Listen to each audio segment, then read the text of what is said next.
Hello and welcome to the Nash Tackle Off the Hook podcast. Just to make you aware, this podcast may contain some explicit/offensive language, and if that's not your thing, you don't have to listen, but I have given you a warning. I hope you enjoy the rest of the show. You don't know the half of it, but anyway. I'm skating on the thinnest ice known to man. He said, and they put a poison in the tank that just instantly kills them. He went, and we've run out of it, so we cut their heads off with shovels. Suddenly, bang! The whole boat exploded. Take your sort of 8-inch long piranha and imagine that at 4, 5, maybe 6 feet. I said, I've revived your dead fish. F off, he said. You haven't. That was just humongous. It was. I couldn't believe what I was looking at. I'm just battling this fish out in the pond.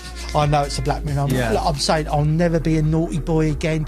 If you catch fish and you return them to the water, then you are my brother.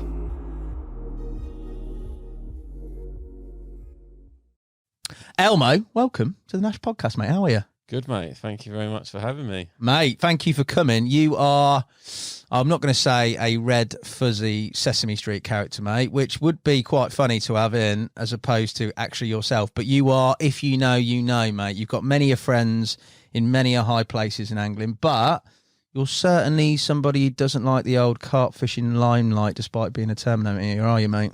Definitely not a Terminator. You are. I've seen. You get lucky now and again, don't you? You get lucky more than a lot of people. I surround myself with Terminators, so I look like a Terminator. Mate, you catch them. You've been very modest, mate. But you are somebody who, has a lot of friends who are connected to the industry, the scene. You're very highly regarded by them. Gaz, various people that have been on have mentioned you, and you've done work with, if you like. You've done a bit of writing, a bit of filming, but you're not somebody who even has social media, mate, are you? No. I used to, but not for a long time now. Why? It was driving me insane to like when I wasn't fishing, and I put a lot of pressure on myself, like to get things done. If I'm fishing somewhere, I will feel like I have to be there, I have to bait, have to look, have to walk, and if I don't, I feel bad about it. So if I added Instagram onto that, where every time I went on, I was seeing pictures of massive carp. Everything you look at was somebody was catching. And when I was in it, it was like, this is happening now. This is live when it's not. It's might be a fish from 6 months ago or something like. But I'm constantly seeing that, and it was having a negative effect on me. Going, oh, I need to be out. I need to do more. I'm not fishing to the best. Everyone's catching, and I'm not. And I'd spend too much time on it, and I just decided to get rid of the Instagram, Facebook. I never had anything else, just them two. But it weren't like an easy thing. I had like hundreds of accounts. Oh, sorry for swearing. That's all right. I had like not hundreds, but I'd have an account, post a few photos, get flustered, delete it. And what do you mean get flustered when you posted them? What do you mean? I get like, I think a lot of really into what people think of me, like insecure. I'd say I'm quite insecure in that sense. So right. I think to keep up with current scenes, I'm like, what do I need to put out there? What was cool? What was a really cool shot? But most of my photos that I really enjoy are like obscurities. Yes. Like things that I don't care for just the end result photo. I think they're quite boring. I always do a massive grin in most of my catch photos because it's not the classic left and right. Yeah. I just like a big smile. Like, it's happy you've done it. But then the side profiles and the sack shots and everything like that. And cool little shots. I used to love them. But then I'd either put them up thinking, oh, I shouldn't have done that because it's somewhere that I'm fishing or didn't want to publicise or anything. Okay. Or, oh, people are going to think that's rubbish. I'll just delete it. And then or get a certain amount of likes, then delete it, then regurgitate it. And it just became, it was just... That sounds hassle, mate. That is very unlike what I thought you'd be like. I thought you'd be like, I don't care. No, that's the point I got to. Like, when I've done things in my life and thought this is going the wrong way, I'm quite good to sort of step out of my own mindset and look back in of it and go, what is actually happening here? What are you doing? And looking at it, and I was seeing how much time I was spending on Instagram and doing it. I was like, no, it's not right. I was just, and like I said, waking up, going onto your phone, I had tried to make a real positive change of not doing it. So I just stopped. Obviously, it was hard because I'd have loads of different accounts. Delete one, start one, delete one, start one, until it sort of petered out. But even now, like, I laugh at one of my best mates, Jamie. I'll grab his phone and I'll go on Instagram when I'm around his house having a tea, have a few scrolls, start having a little headache, and then stop. And like, wow, I always have a look just to have a look, but it's still the same. It's still like, even when I done some charity walk a couple of years ago, right? I did that 24 peak challenge, and I was trying to drum up some donations from that. So I thought I'll get Instagram to put it out there and spread the word. Yeah, of course. And I hadn't done anything. I was sat next to my other half, Eloise, and I set it up. Said like Elliot Staff, mail, and all this, like you usually do. And there's that the search bit. I've not done anything. Just put my details in it. Press search, and then obviously everyone's going to ridicule me for this. It was just half naked women, straight away. Right, straight away. It was like that was. It was like, right, we've get him. There's a bloke. Get him with that. Yeah. And then it rolls on, and I just looked at Elle, and I was like, look at this. Like, I'm all for, like, I don't know. It was just mad. Like, how? Like, it's just trap. I just saw it as a trap. Had it for a bit, and then I was like, no, it's still the same, and it went. Like, but then equally, without the social media aspect, like what Gaz did for me, getting the donations, we raised like £16,000 for Mind. If it didn't have that, I wouldn't have had the donations. I get what you're saying. It's a double-edged sword, but for you personally, and I think this is primarily what this podcast is going to be about, and I think that's the interesting part, is you and your sort of difference. You said they're trapped, and I think to some extent that is a key thing that you try and avoid. With your angling, I forgot what you said to me when we were planning this, something about holding carp nobody else had ever held before, and that feeling that you're not just in the same, I don't know, mechanism as most anglers in this country. Yeah. You sort of your own path, your own man on your own terms. I just lose interest. Like one of my friends, he done a stint of full-time angling. Okay. Catching really well from good lakes, like hard lakes, and I was his photographer. I was going and seeing all these carp, and they buzz you up when you're there. Like, you're like, oh mate, that's mega. I really want to catch that, and I'd fish for them, like a couple of them. And after a while, I'd sit there going, I know it's your own journey. I get that. But I've already seen the end result. That fish is not going to change too much from what I've already seen. So I've looked at it from the other side of the lens. Yeah. And I'm not holding it. But I've shared that with my pal anyway. The same thing is going to happen if I caught it. I'm going to phone him. He's going to come. And he's just going to take photos from the other side of the camera. So I just, in my mind, I was like, well, it's exactly the same. And I just lose all buzz for it. And I just stopped. I was like, no, I don't want to catch that. And I've moved somewhere else. So now, like, I say to him, wherever you go, I'm never going there after. Because it's happened a few times. Yeah. That I've tried to and just can't get used to it because I already know what's going to happen. So now I just try and find things that I don't know anything about, or they've got to really hit home that I want to do it, like my own way. And luckily they are still out there. Yeah, it's finding them, mate, and investing that time to do it. But that is definitely unique in you, and the lengths you'll go to, and some of the places you fished, and we're going to reference a few later. The sort of, the type of angling, the style of angling, the level of angling you have to put in, very different set of circumstances, different set of problems. You're not dealing with angling pressure, you're dealing with other things in a way. But it's not always been that way, has it? No. You started in a very sort of, I don't know, I'm going to say mainstream, but it's not that mainstream, but you know what I mean? In a more traditional sense of your carp fishing. Talk me through your early chapters, mate, where it all sort of probably clicked was in. chasing the mainstream, to be fair. Like, you live in the dream, like you read magazines and you see, like, if you're that way inclined that you want to set a high bar for yourself, like, not so much or be a famous angler or anything, but like, you want to be known to catch decent fish, and like, you're reading all the magazines and seeing all this, you're thinking, oh, I want a bit of that. You've got to go to the likes of, for me, say Topits, where everyone's been, there's like big uns in there. You need to be part of that. And that's like your apprenticeship. You have to start somewhere else and then go to these like big lakes. And it's like a rite of passage walking on there. You're a bit like, oh, I shouldn't be on here. I shouldn't walk on this lake.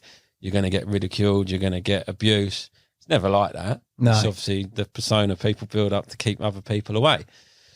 But yeah, I started on that path thinking big fish waters like was where I'd end up, like mainstream, like chasing big target fish, and it just didn't turn out that way. I started, the first lake I ever fished was a lake called Rousebarn. Obviously before that I did loads of flitting around. My mum would take me like the standards growing up, like apprenticeship that you'd have, like match fishing and all that, done all that.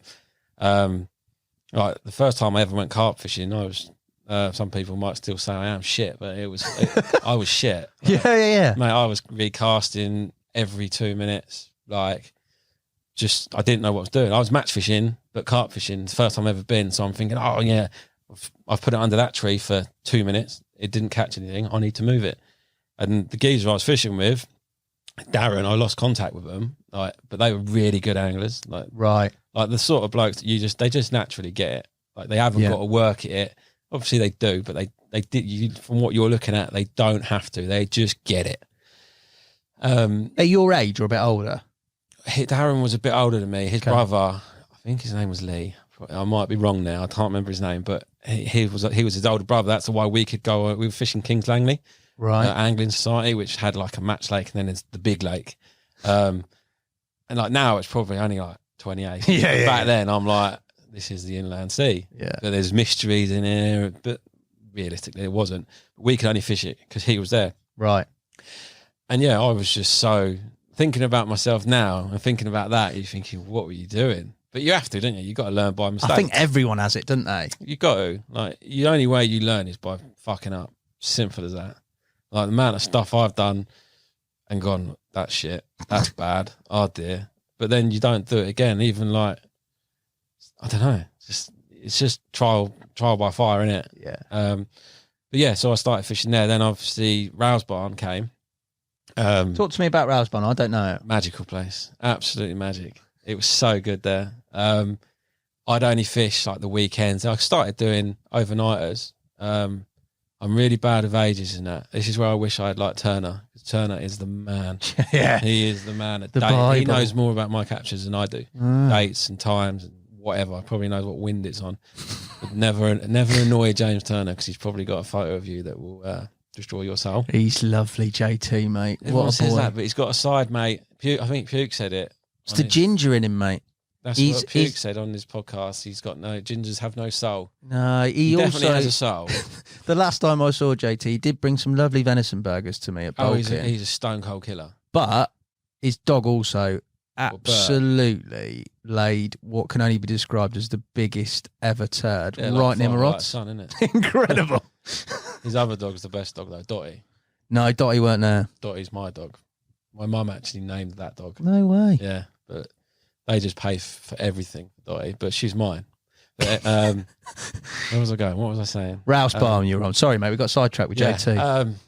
Yeah, it was literally just the best place ever to learn your trade. As I say, I only fish weekends mainly. Started doing a few like work nights. I was an apprentice at the time, so couldn't do a lot. I had to wait till I got my own van, sort of thing, till I could do the work nights.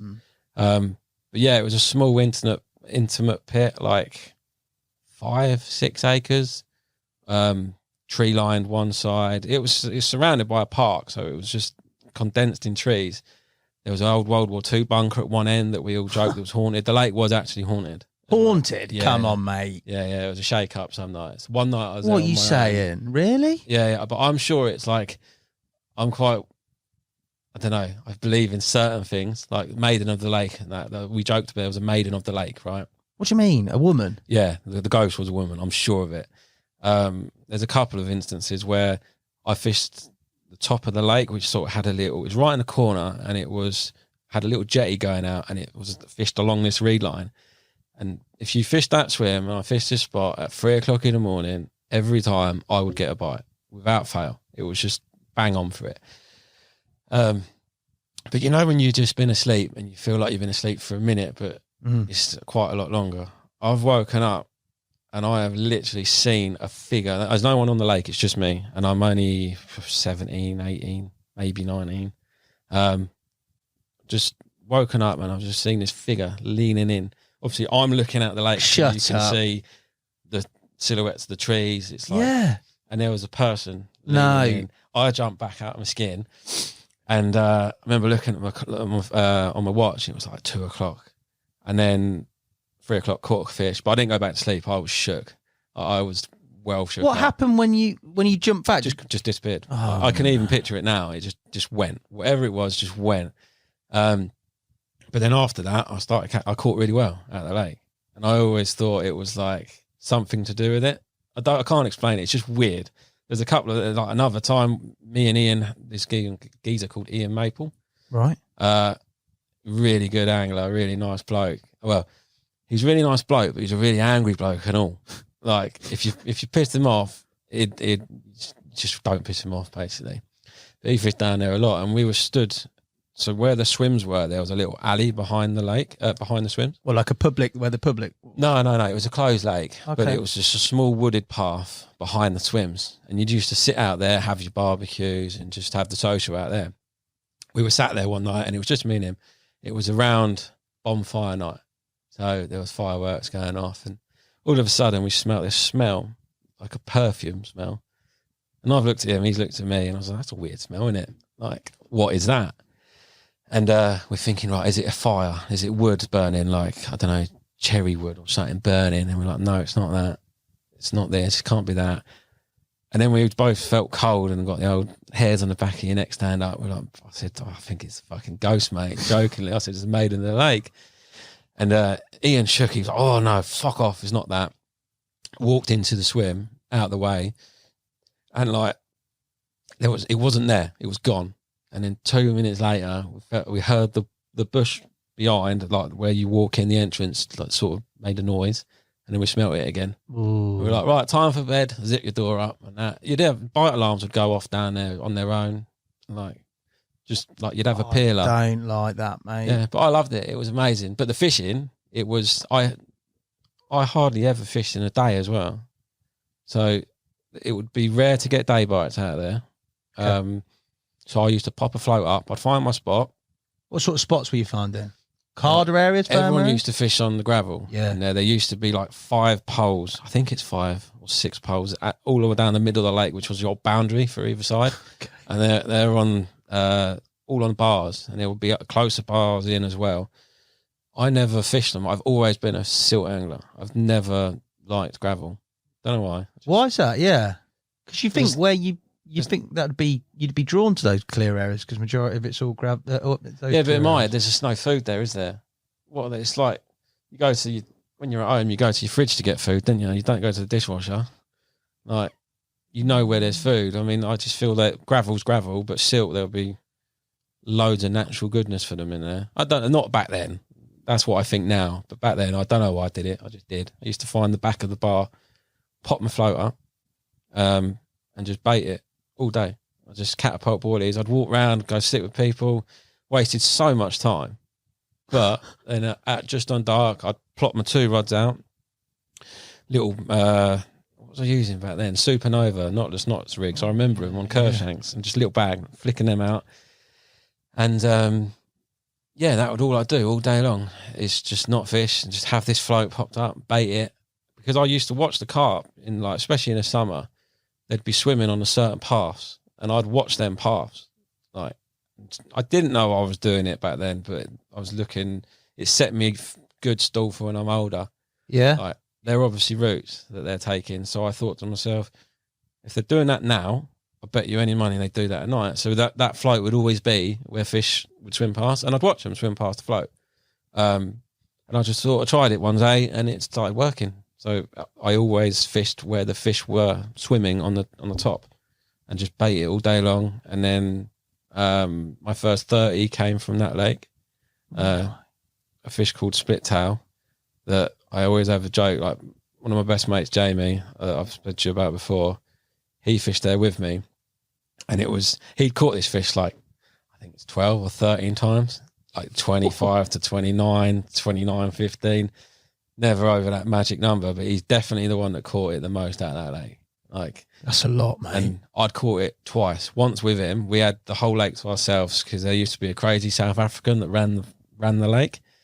Crazy South African? Oh, he was nuts. Like, he had two crazy little Jack Russells, crazy as him. He'd go around shooting things. And he said he owned the lake. Obviously, we knew he didn't. He looked after the land behind, and he was having a wedding there. She said, "I need security on the lake." And Jamie was like, "Well, we'll run it." So he shut the whole lake, and me and Jay fished it, and we doubled up in a swim called the Bus Stop that used to have this bus stop shelter in it. And both fished out there, and I just went long, which probably was about 60 yards. Yeah. It was long back then, and had this screaming take, and it would turn out to be the split tail. It was buzzing, like happy day. I remember the photos. It was so bad, like it was fingers everywhere. But that's great a big memories. carp, mate, though. But it weren't £30 then. It was like, oh right, maybe 27, 28. And then when I caught it again, I was doing the work nighters. I was fishing the river bank, like where the ghost was, that bank. And Jay was opposite me, blessing me, just split up with his other half. So he was down the lake. He was moody and grumpy, heartbroken, isn't it? Yeah, he's all delicate, isn't he? Yeah. And I remember I was meant to go to work and I'd slept in and I'd missed my alarm and I woke up to an absolute one-noter. It was just absolutely toning. And someone had to wake me up. Ian came down and woke me up. She's kicking my bed. Get up. And I just got up and hit it. I felt heavy and I saw this little black spot on it. I said, split tail. And I put like 9 kilos of cell in. Like, I filled it. Yeah, mate. I'd gone in.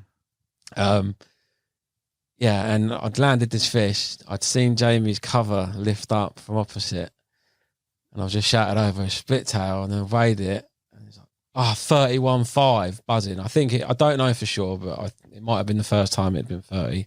There might have been someone before me. I'm not sure. Don't care. But at that time, I thought it was the first time he'd done it. Shouted over, Jay, 31.5. And I just watched the cover just drop again. I thought, poor fucker, he's just lost his missus. Now I've caught that fish he's caught loads of times. Cheer up, mate. £30. So obviously we're still great, mate. He's like a brother to me now. You know what I mean? But even like if he listens to this, he'll say, I caught it 13 times.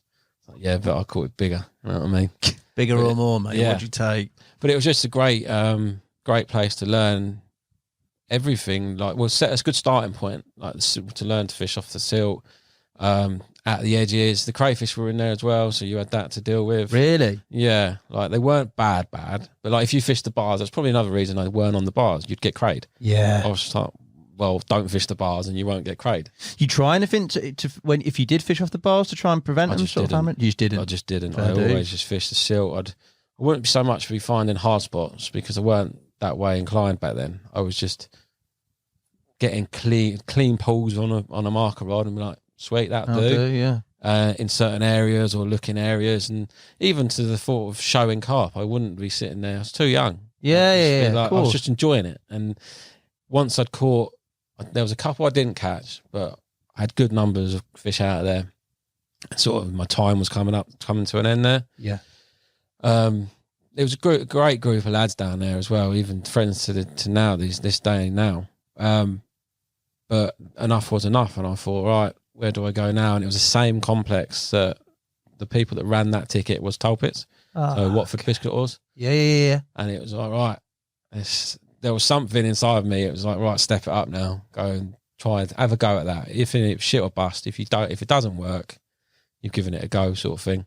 And yeah, I went there and sort of got through my first day. I was proper bricking it. Why? Because you'd seen the coverage that the place had got, and there was only a few of the old ones left now. Okay. So all the proper big carp hunters were gone. Right. There were still a few, obviously chasing the old history fish, but still it had that allure. Like, we shouldn't be here. You're too young. Like, you've not earned your stripes. So, like, the first proper lake to walk on is Topit. So back in the day, it was a serious lake. But yeah, I just went there. And the first day I was like, this is not good. Like, I remember walking out. You used to park your car right in front of it, walk over a little mound, and there'd be the car park swim right there. And I looked down to my left, right in the margin. There was known for being, margin fish. Yeah. In that lake. Yeah. And I just see this like mud slick going out to the middle. I was like, what the hell is that? I couldn't see because obviously the bush is where I was, and I just see this clay muddy colour cloud was just going out. I walked down and there was baby plodder, just absolutely headbutting the edge.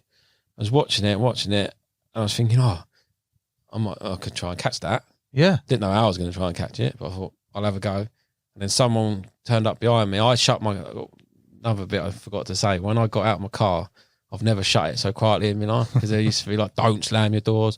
There'd be dress codes to walk around the lake. Like, don't wear anything bright, because it was obviously margins and that. But anyway, someone else turned up and slammed their door, and lo and behold, the fish righted itself. And You're joking, when? Yeah, just straight out to the middle, just ducked it. I was like, wow. Just from a car shut. And it weren't like proper slammed, it was just a normal shut. Yeah. And it just was having none of it, and it was off. I was like, all right. That's mad. So that's how you're going to be. And yeah, I started fishing there. And obviously you fall into the social scene, didn't you? What was the social scene on it like? Yeah, it was good. Yeah, it's pretty infamous back in the day. I don't know what it was like when you got on it though. It was probably the same. Like there used to be a bailiff that was quite on top, the Tolminator. I think Jim Shelley's written about him. Oh yeah, the Tolminator. Like he weren't there loads, but he was there enough to be like, can't be off your rods and all that. I've heard that he was up trees, night vision and all this fucking gear. Jeez. But good luck to him. Like, they built toilet blocks as well, and then one of the rules was you had to have a shit bucket. Right. And then I remember I got collared once for not having a shit bucket. I was like, mate, you've just built a toilet block over there. Yeah, but the rules are rules. I'm like, why would you build a toilet block? Yeah. If I need to go to the toilet, I'll go to the toilet. Yeah, but you need a shit bucket. And I got my car clipped for that. Did you? Yeah. And I think it was verbally clipped. But yeah, he was, ironically, he's a comedian and all. Like, got no humour outside of the work. No, I got told he's a comedian. I was like, no way. Like he was just there to catch people out. I've not seen him for years, and he wouldn't even know who I am now. But yeah, the social scene was good. There was a few good lads on there. Like, there was Quiet Dave that fished there. Always had Foster cans with him. Did he? Every time he brought around, he would always have Fosters, and he was a bookmaker. Right. So he'd always he wouldn't be working on the obviously horse stage, but he'd always give you tips, sort of thing. He gave me one once. I'm sure he said it was like clippity clop. I was like, there's no way in the world I'm going to ever book on that, and it won. Did it? Yeah, I was like, I should have done that. But yeah, there was Bill and Matt. Yeah, obviously I was just list names, but it was a good click. Like, you'd have Chineses together, standard stuff, just a few beers. Were you sort of instantly accepted by that lot, or did it take time for you to sort of, I don't know? You weren't instantly. You got to be there a few times to earn your stripes, innit? Like, and then they sort of know, basically, just don't be a dickhead. Like, yeah. Don't be wrong. When I was younger, I've been guilty of being a bit of a dickhead. In what sense? What do you mean? Like, further on, like, thinking I was a big deal in that. Really? Yeah. Like, when Sub came out, I thought I was like part of it. I've made it. I'm like, I learned very quickly that you look like an idiot now. What are you doing? And it just wasn't me. So I stopped that pretty quick. Right. But like I say, you got to make mistakes to learn from them, haven't you? Yeah. But yeah, no, back to the social scene. It was good, and because it had to be, because the fishing was slow. Ironically, if you knew what you knew now, I think you'd tear it up if you went back there. In what sense? Like, just learning, you get better at fishing, don't you? The more you do anything, you get better at it. And you think back to how you fished a lake when you were younger. You think, if I knew what I knew now, I reckon, obviously it doesn't matter. You can't go back in time, but I did catch well what I wanted out of there. I lost the big one, which was Jerry's. I lost that at the net. Saw it, definitely 100%. Yeah, because it had that big leathery flank, and it had a saw on its side. Okay. And it gone over black, like when it healed up. So I just knew it was that. And I weren't actually that bothered about it. It's like, oh, well, name weren't on it. And I think that was the last time. I wanted the mirrors, like, obviously that was a mirror, but I wanted Red Cheeks and Sandy's. And there was another one, Sandy's Mate, I really wanted. But I didn't catch that one. I lost all respect for that fish, actually. That's when I stopped. You lost respect for that fish? Yeah, because you know when people, like, big a fish up, to be like, it won't get caught. Yeah, I mean, yeah. I've watched it feed, and it was right on the edge, and it moved its pecs, so the food went up. Then it done it again, so it went higher. Then it ate it. I was like, oh my God, like it wouldn't eat on the floor. It knew danger. I'm not doing it. So it would get the food up in the layers and then eat it up there. So I was thinking, oh, long rigs. I just built this persona about this carp, and everyone said it. It's the hardest one in there to catch at this time. And then I remember I fished down the what was it called? I forget the name of the end, but it was like where the lake went into a like triangle down the far end. There was like pads all down the one side of it. And that was the end that it used to come out from. And I knew it was due. So I was fishing. I was doing work nights as well. I was on it at that stage, trying to catch this fish. I'd caught sandies, I'd caught red cheeks, and it was just sandies, mate, that I wanted. And usually they wouldn't be all alone. That was what the snags was called. Right. So that end, usually if you were in a swim, I don't remember what the swims are called, but you wouldn't have someone go next door to you. No. And I was getting where the bay was where the end was funneling in, so it was getting quite tight. And someone turned up next to me, and I'm like, "What are you doing?" Yeah. Like, I didn't tell him. I'm not that way inclined to tell someone to not do something. So I just let him crack on, and he had this radio on. He was crashing beer cans, and I was still living under the dream of small brolly right back, rod tips literally not even over the edge with the lines just dipping. Don't make a noise, don't have people down. Like if you socialise, you probably do it in the car park out the way. I was still living that dream. So when this was happening, I'm thinking, well, I'm not going to catch anything. So I just went to bed, and like 2 hours later, matey's there with a head torch in my face. Do a photo, mate. No. Gone down there, and he's caught this mirror, one of the stockies. And so I took a photo.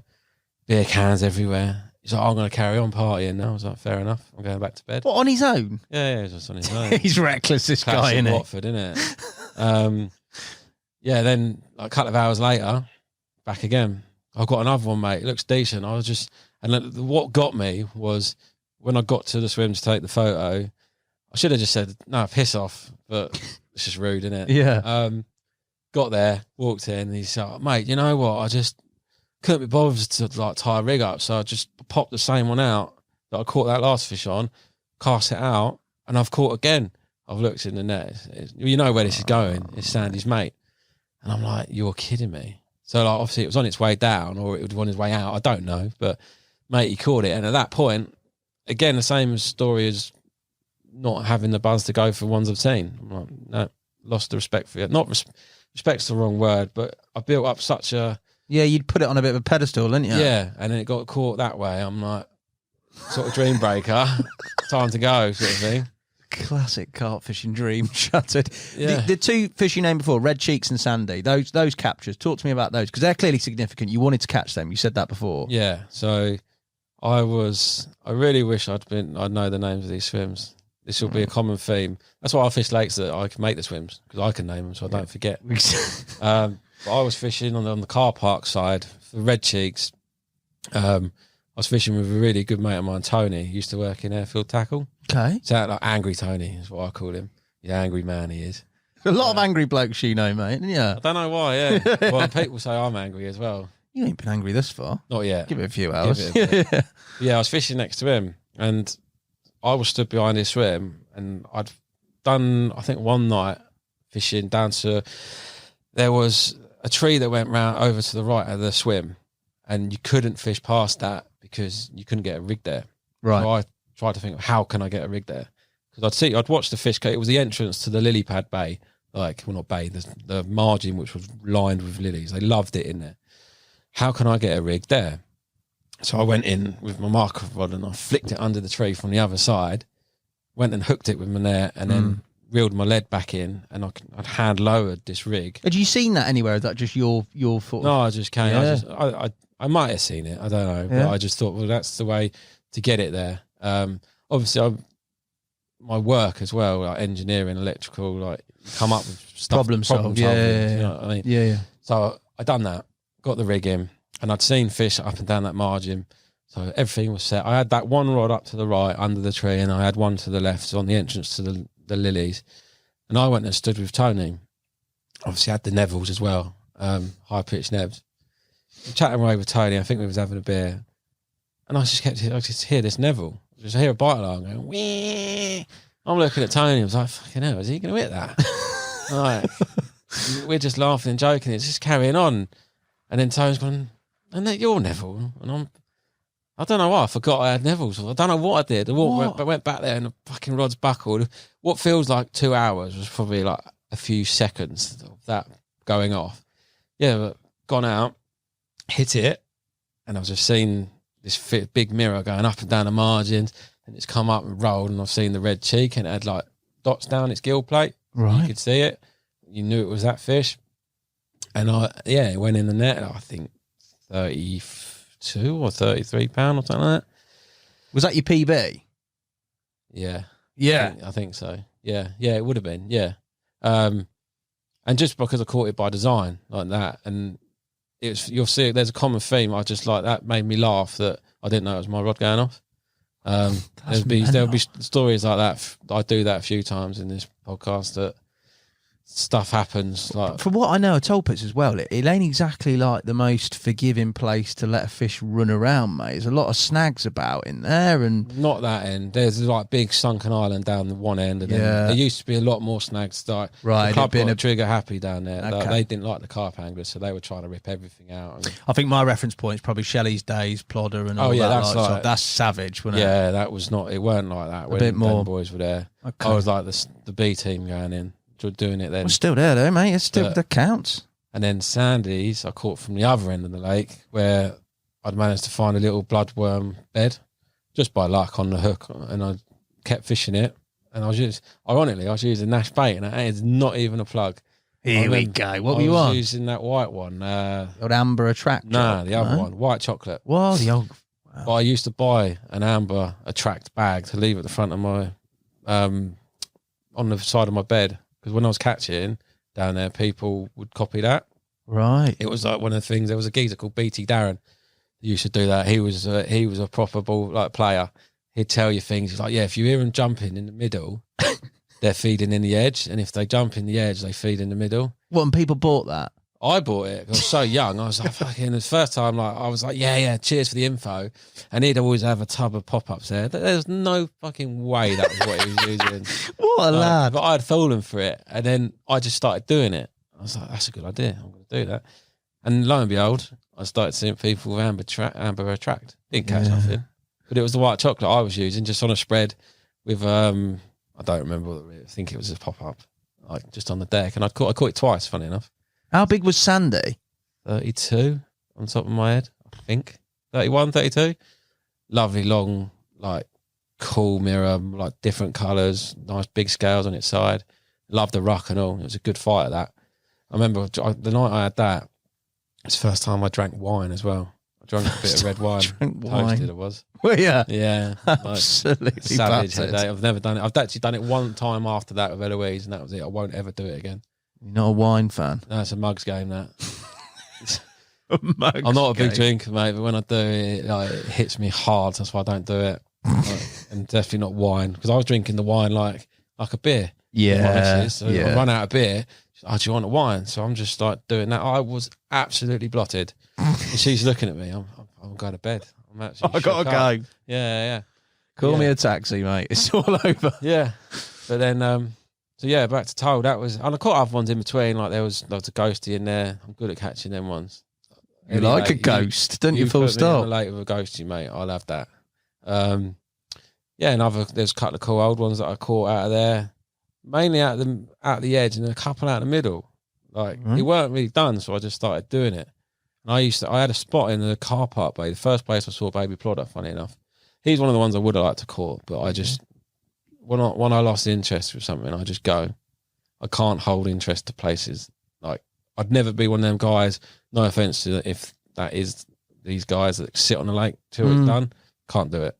Like, I just need something new. I like something new, so I just keep moving about, doing something.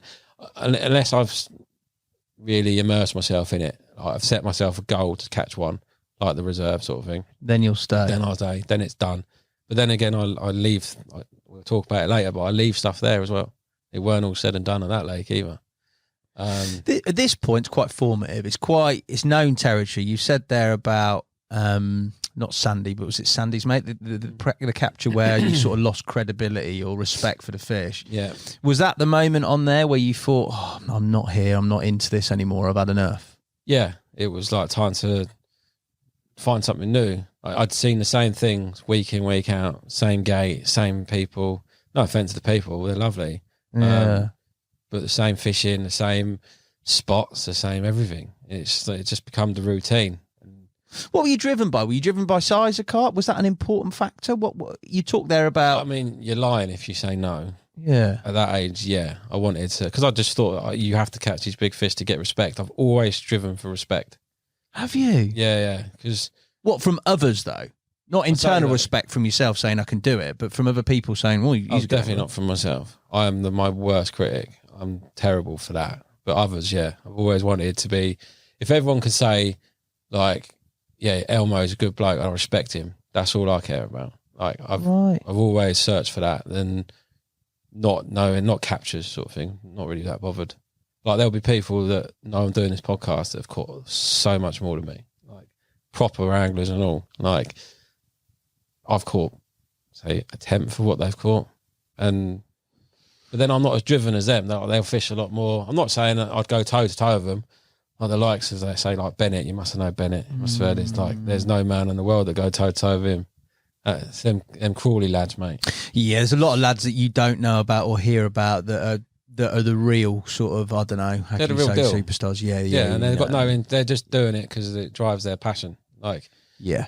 And I'm not that way. I like to do different things. I jump in and jump out, like short sessions of high intensity fishing, and just go for a few months.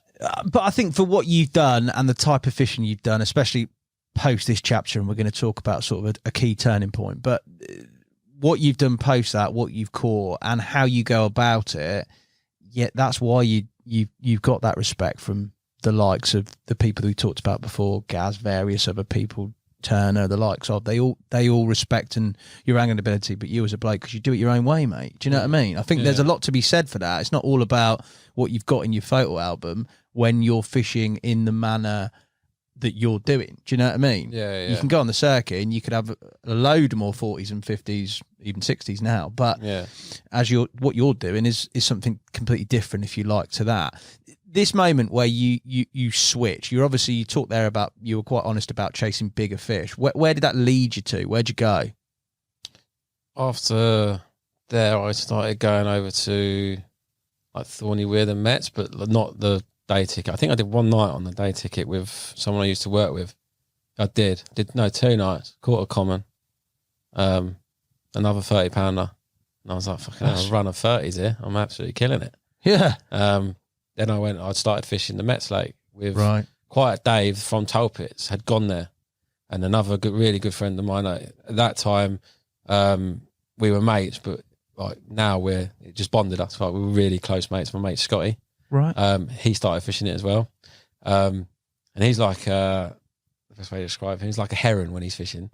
Yes. He walks so quietly. So he don't like talking. Like you struggle to hear him. Like we'd be sitting there talking, fishing, and he starts whispering.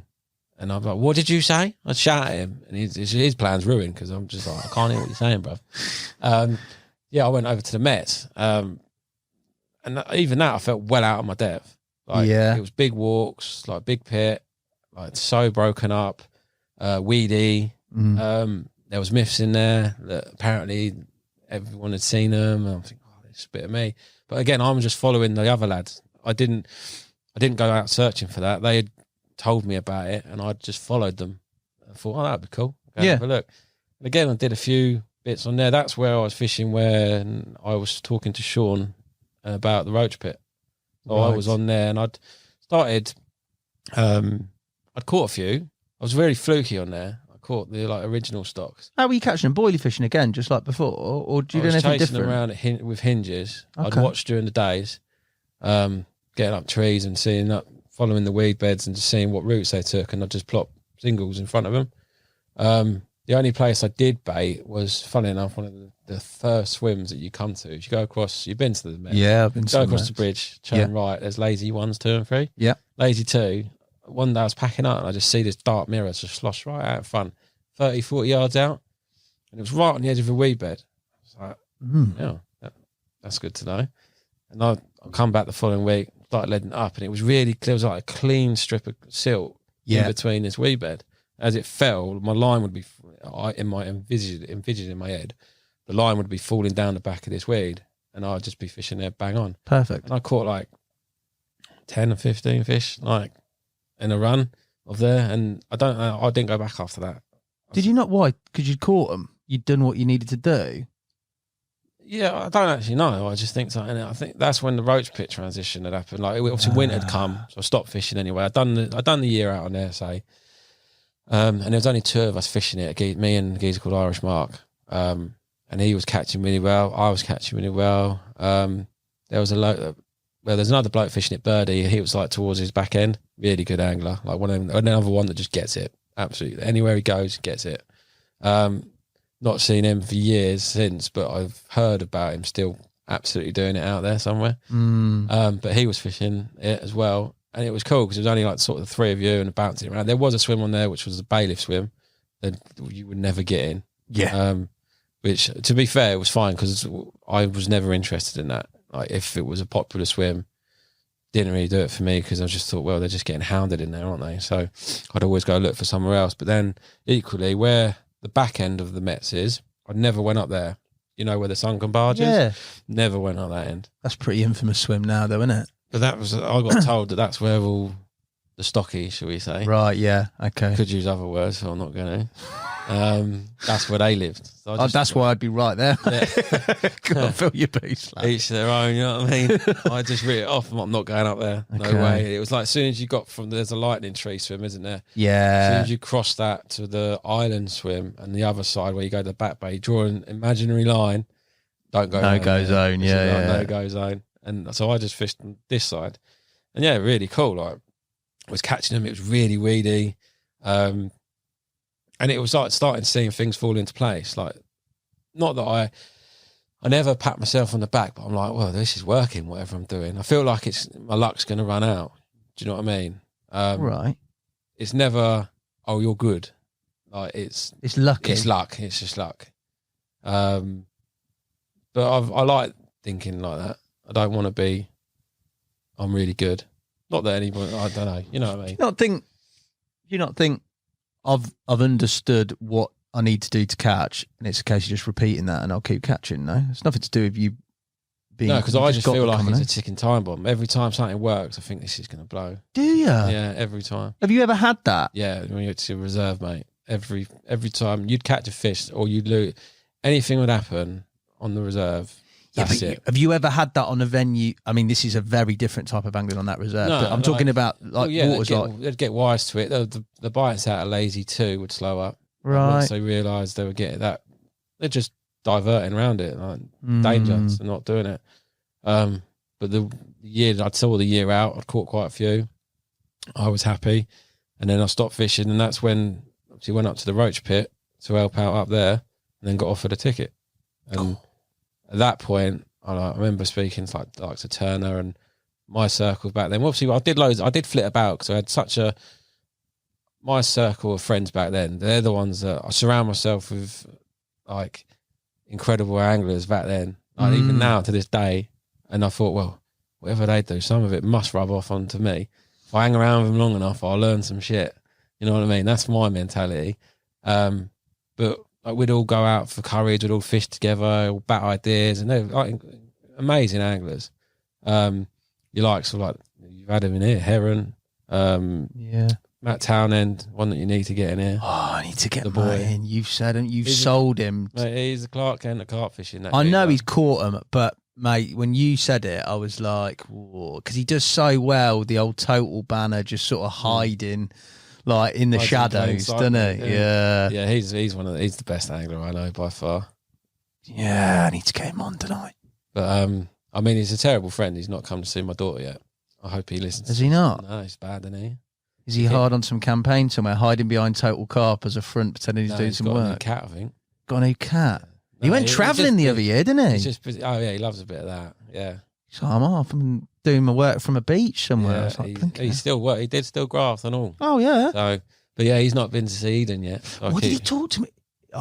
This is completely off subject. Sorry, mate, but he talked to me about black holes. He knows loads about physics, doesn't he? He's done that to me, and I'm He just. my head is gone. There's a few times where we've been on a bed chair talking, and he's done that. He's explained to me atoms before. He said to me, "Is this real or has this happened before a projection or something?" And I was like, "I have not got the intelligence, mate, to think past anything other than what's here." Basically, with Matt, if you have an idea with anything in life or fishing, run it past him, and he'll tell you. Because like rigs or anything like that, send him a picture. So, what do you think of this? And he'll just be yay or nay. He's like the oracle. Yeah, it's too deep for me, mate. I don't need that depth. Yeah. I don't need the check. That'll work, honest. It'll be all right. Check it out.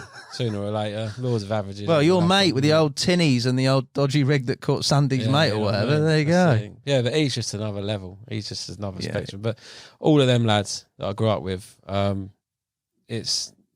we were all going on that path of chasing bigger and better things. Do you know what I mean? Yeah. So I think if you surround yourself with that, I mean, I could have fallen into friends that just went to any day ticket. Do you know what I mean? Like that's some people's angling, just day ticket fishing, which is nothing wrong with it, but that's who you fall into. I think from the Topit days, meeting certain people. Yeah. I remember the first time I met Turner was through one of my other real good mates, Will Mills. Through him, I knew of Turner, but not in a friend level. And then we started getting pally, and obviously the rest is history. The best mates, loveliest guy in the world. But that all came from just meeting that small circle, and we stayed. Even now, we're still all friends. We don't see each other enough, but life gets in the way. But that could have easily been, say, on when I fished Gaywood's Fisheries in Kings Langley, which is a day ticket. I could have met friends there. Yeah. That I didn't go down that. You're meant to go down what route you go down, aren't you? Yeah. But I think there is an influence. You're right, in the people you surround yourself with. You can't deny that. You can look at that time and time again with various people that have been here and told their stories, and sometimes you think, oh, if you fork left instead of right there, I wouldn't be talking to the same bloke. Yeah, but it's funny now. Even I used to think it was sort of my side of carp fishing, and then the other side of carp fishing were two very different things. At the end of the day, it's just fishing. Because I used to be quite snobby about it. So did you? Yeah, like the big carp, like banner, whatever you want to call it. I'm not keep it realer. Which end of the day, it's just people, innit? Don't matter what you're doing. If you're nice, you're nice. If you're not, you're not. Yeah. I just grew up, I think, is what I'm getting at. Yeah, you know what I mean? But as long as it makes everyone happy, that's sweet. But because the big carp fishing and the hard lakes, people they won't want to do it. Like, yes, like when Sub came out, everyone became a guester, didn't they? Everyone wanted to do it. It was cool. Gaz he's brought a whole shone the limelight on a whole side of fishing that nobody knew about. Yeah, which is amazing. He's created a scene. But people used to moan about it. Oh, everyone's going to be a poacher, but the I can't even talk.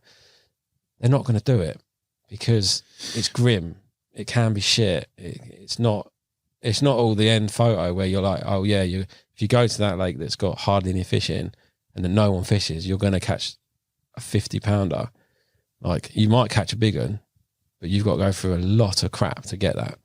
A lot of if buts and maybes, and cuts, sweat and blood, everything. Kit getting stolen, getting told you can't be there. And it's not comfortable. Do you know what I mean? But then my thought of being at, I don't know, whatever name of Brasenose, say, never been there, but my thought of going there is, no, I wouldn't want it. Not interested in it at all. But that's somebody's buzz, isn't it? Yeah. And who am I to go, oh, that's not cool?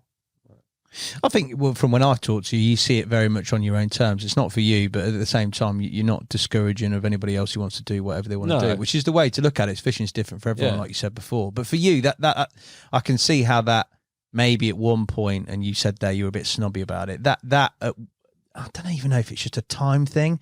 The launcher sub, the sort of aspirations, even people who sort of were Brasenose anglers and are Brasenose anglers now, that content, that reading sub, looking at the imagery, that it becomes very much aspirational, doesn't it? And it still is to this day. And I don't think you always, those images are so powerful, and that sort of wanting to belong to that is a powerful thing, even to this very day, mate. Well, even the whole Instagram, that all fell in that same sort of area at that same time. Like sub came out, I was in sub 2. Like even Turner referenced me in sub 1. That was a huge deal for me. You loved that. Have you got that cut out and framed on your wall? No, that's in the toilet. So when I'm looking at it, it's just there. I'll openly admit, I absolutely was buzzed up. I was like, yeah, fucking made it sort of thing. And then I was in sub 2. That's when it started. And that's when Instagram was booming as well. Right. So all of this combining, it was having, at the time, I'm like, this is wicked, but it was having a negative effect on me. And even to like, I'd name drop people that I knew. I just turned into, I don't know, I just turned into this fucking big head, and it weren't cool. I had a few people tell me about it, like Jamie being one of them. Like he'd be like, I was just fed up of hearing I'd say the same thing, and I had to have a look in the mirror and go, "You're just a carp angler, mate. Like you're never going to be a big deal." Because the realistic point of that is you've got to do it all the time. You've got to be willing to put content out there. You've got to publicise everything and talk about everything. And I've never wanted to do that. I don't know why I thought I wanted to, like the whole, to be a part of it, because I just didn't. There must have been a point at which you did want that though, because to be in sub, to go to your likes of your Topits, Roach Pit, and we're going to talk about that. There is like that is quite not a circuit, but that is quite a natural sort of mainstream progression, isn't it? And there is your actual input into sub is your input, isn't it? Yeah. So there must have been a bit of once you. I got it. Okay. So it's the same as like not saying he's mate, but like as soon as once I've got something or I've lost interest. So if I'm chasing that and I've done it, that's it, I've done it. Okay. I don't need to chase it anymore. I've got it. Yeah. Right, fair. I get that. But it was a very mixed up time for me. Yeah. It was very like coming of age. Like you can either be a dick or you can be who you want to be. Like who I've tried to be now. Like I've annoyed people over the times, alienated people, done wrong. If they watch this, I'm really sorry. You know who you are. Little shout out. But that's just growing up, innit? And like sub gave me like lifelong friends. Like all my main friends now in the circles, even angling circles, like DK, for example. Yeah. He's like the father figure of carp fishing. Like, you can trust him with anything. Yeah. Like, I could go with it, take my daughter to him and just give him my daughter. And I'd go away for a month and know that she'd be sound. Because he's just got you. If you're in a circle with him. Yeah. He's very eccentric. Oh, he's full on. Every man's an ice man. DK. Yeah. Like people have said to me when obviously they know I'm really close with DK, is he patronising me? Like, no, that's just DK. He's a lovely bloke, mate, isn't he? He's a lovely guy, and you wouldn't want to be on a lake with him either. No, he's full on, mate, isn't he? Yeah. I want to be his dog, mate. I really feel sorry for his dog, mate, because I think if he is as full on, when that dog was young, that dog was a dick. I was going to say, because he must train that hard. Yeah, but that's just classic DK. He's all in, isn't he? He's no half measures, what Turner called it, that chapter. Yeah. He's that way inclined. And like when Scruff was young, we used to fish a little brick pit up north somewhere that our friend owned. And if DK was there with Scruff, all you would hear is Scruff constantly, because he'd just be off. We'd be looking for this dog, and he's a little shit. But now, looking at him, the work that DK's put into that is, like my other friend, little Nicky, he's got the same dogs. He's like, mate, the work you've got to do. Yeah. And he's another one, fair play, a brilliant angler, and he can do that, training them dogs. Like, my mate Stu's got a spaniel, and I'm like, I call it, he's the carp protector. That's what he calls him. Right. He's so eccentric, and he barks so much. It would drive me potty. Yeah. I'd be like, I just couldn't deal with it. But even having DK, going back to DK, a person like him in your life, and someone that you can talk to about ideas of, you're winning, aren't you? Like even going helping him on we help each other on certain lakes. Like when he caught a big mirror from the water park lake, we were down there raking spots and going out in boats and just being like young teenagers, just messing about. But you don't actually realise you're doing something for a bigger. You're just doing it. You're doing it for a bigger reason at the end. But when you're actually in it and doing it, you're just having fun. Do you know what I mean? I think there's two things there for me. Like, you're obviously gaining something from them, but they're also gaining something from you in terms of you being there. So for you to say that it's just because of your mates and you've learned everything off them, they wouldn't be that free flowing with information if they weren't getting something back from you, respected you, or do you know what I mean? Oh yeah, you've got to gel, haven't you? I mean, there's certain people in carp fishing that I've just met that I'll never gel with. Like today, for example. Yeah, exactly. The only gel's in your hair, lad. But the other thing is, that type of fishing, you're talking about, all right, the keep it real top 5%, if you like, maybe even less percentage than that. You don't always perceive that to be communicating with mates, talking. You often think of that, and many people think of it the same, as a bloke on his own, loose lips, sink ships, saying absolutely nothing, just get it done. But clearly not. There's certain ones like, yeah, there is certain fish that you'll never talk about. Yeah, 100%. But they still know about them. Friends will know about them. And even if people go and ask them about these fish, they won't tell them. Like, everyone has someone that they trust. Yeah. So I've always thought that. Like, you've got someone that you trust with your life, and then they've got someone that they trust. So it just carries on. Yeah. So if you don't want something out, don't say anything. That's it. But chances are you're gonna tell people, but you just got to pick your circles well. I know all of mine. How many you got? What's your circle? Quite a few. What's the inner circle, mate? Unknown 69-pounder, new British record, caught from some guesting pit. Who are you telling? It'd always be face to face as well. So like, no text chains. A couple lads will get texts. It's just too far to see. Well, DK's in there.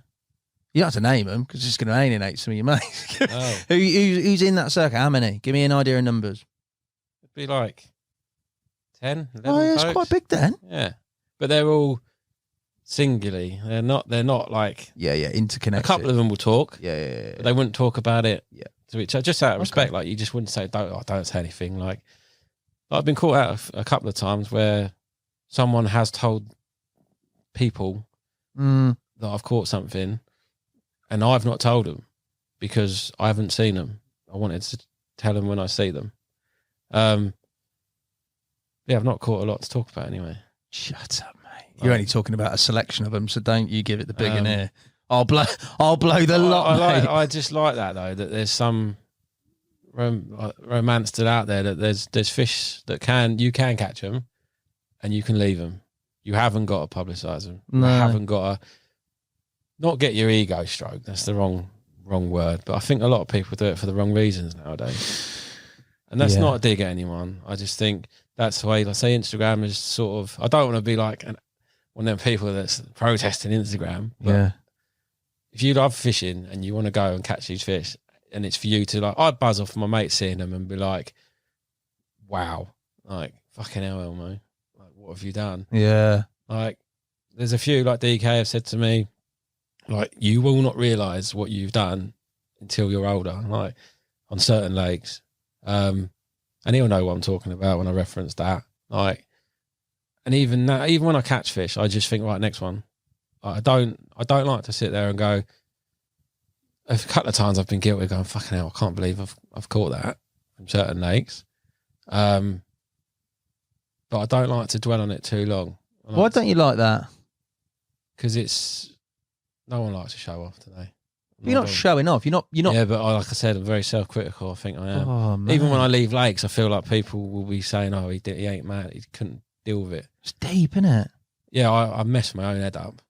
Like, but then equally, I think to get to where I want it to be, I'm the self-critical. People will be like, "Oh, you might have something wrong with you," or But that's the It's way how I you are. operate. Yeah, it's and how I you are. like it. Like, say like DK going to the gym to get ready for a lake.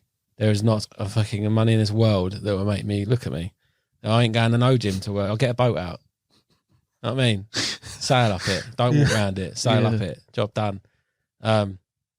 It's interesting. You said a lot there with regards to the angling and sort of how it's become, but the roach pit and how your angling is now to how it was historically. Roach pit, that place became very pivotal. Yeah. In that change, didn't it? Because up until roach pit, it was quite mainstream, chasing big uns, usual waters that people had been on, same type of fish. You were moving, but it was that sort of storyline. And then talk to us about roach pit, because this is pivotal, mate. That's the first one that you're in the limelight now. Yeah, that's the first one that you're like, you can't hide, as in like you're turning up late to the party. Oh, I've fished Topits, but you didn't fish it in the prime time when the challenges were there, as in the big uns and all the other anglers. Like, you're like, when you're worried about your own ability, you don't want to go up against the elite in your age, because them lakes, they do get the elite, don't they? Yeah, mate. So to go toe to toe with them, you've got to be setting your stall out to go, right, I'm going to do it, and you've got to have belief in your own ability. And if you ain't got that, which I didn't, you're just going to lose. But with the roach pit, obviously I went to help, and that was all it was at first, to literally help out. Like, I've been speaking to Sean, and he said about the roach pit, and me being me, I thought it was a roach pit in Marlow. Right. I was like, that's all right, it's only down the road. Turns out it was an hour and a half away. I was going to say a bit further, mate. Fuck, I found that out on a Friday afternoon after work. I'd like left central London. I was like, fuck, I'll drive down there now. But I went and helped with the fence. It was hard work, sort of thing. Mm-hmm. I enjoyed it because you're helping out other people. I like doing that. I like helping and giving something to someone else. I didn't have obviously in the back of your head, there's a thought that you could get a ticket here if you play cards right. But it weren't the main reason I was doing it. Someone asked for help and I went and helped. And it was great because we had a good laugh, good food, loads of work. And I went down there a few weekends to do it. Otters were there when I was working. Were they? Yeah, like everyone ran around with fucking shovels and storm poles and trying to lynch mob. There was no chance of catching that otter, but you're trying to scare it off, sort of thing. And got the work done, and that was it. That's the first place I met Gaz. Like, was it? Like Gaz, Miki, Marcus, Little Nicky, all the Ringwood boys. Like, Puke's gonna hate me for saying this. Cotswood boys say that they're the ones. The Ringwood boys, mate, they're a different level. They're just so welcoming, and they're just so fucking out there. And I've not seen a lot of them for years, but it was a great social scene. It was just brilliant. Yeah, like Roscoe and making you ill. Roscoe and Fred they made me ill on tea. Like, there's this thing about Ringwood having tea bag pyramids, like how much you've drunk. Yeah, mate, them boys can drink it. No, yeah, like I had some caffeine. I'm not good with caffeine as it is. You said that you refused a coffee early. Yeah, like Turner was giving me coffees before. He was fishing a little lake in the CV. He gave me a coffee at night. I said I shouldn't do this, and I turned back up in the morning with breakfast.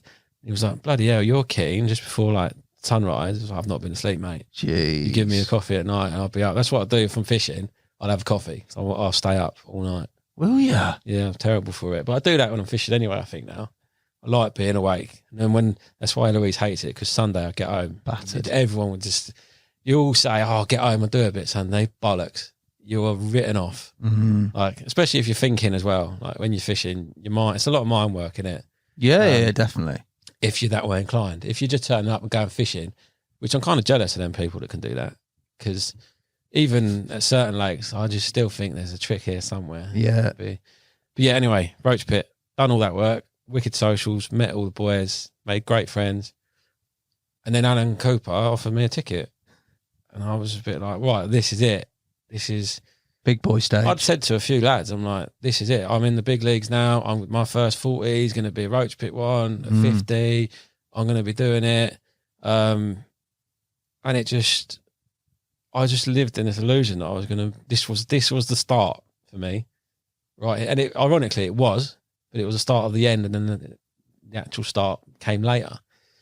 Did you think you were going to go down the mainstream path of like making it sponsored angler, big time? No, just catching big fish. Okay. I've never wanted to be. Yeah. Okay. I've said to you before, I don't know why anglers can't use all. If something's good, something's good. Like if you can use Nash, Anchorder, and ESP, like use it all. If there's something good in it, use it. Like the surf culture, there's no company binds there. Like they're all like, yeah, just they're surfers, isn't they? They're all chilled out, but they all can use a bit of everything. And I think that's the way it should be. It's not, but it should be. But no, I was there just thinking to catch big fish, and then I thought I'd get respect from that in my head. Like that'll do it. My mates will think I'm a big deal now because I've caught big fish. Turned out, obviously, didn't work out that way. But then that gave me the right push to think that's the way. This is what I have to do it.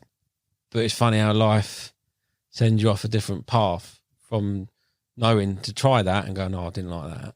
What didn't you like about it? Everyone was in my head. Everyone was watching. Like you're obviously opposite someone. It's a busy lake, isn't it? Yeah, of course it is. And then boys could be there every night if they want because they were local. Some of them. There was people that weren't. Obviously, like a couple of lads had to travel in.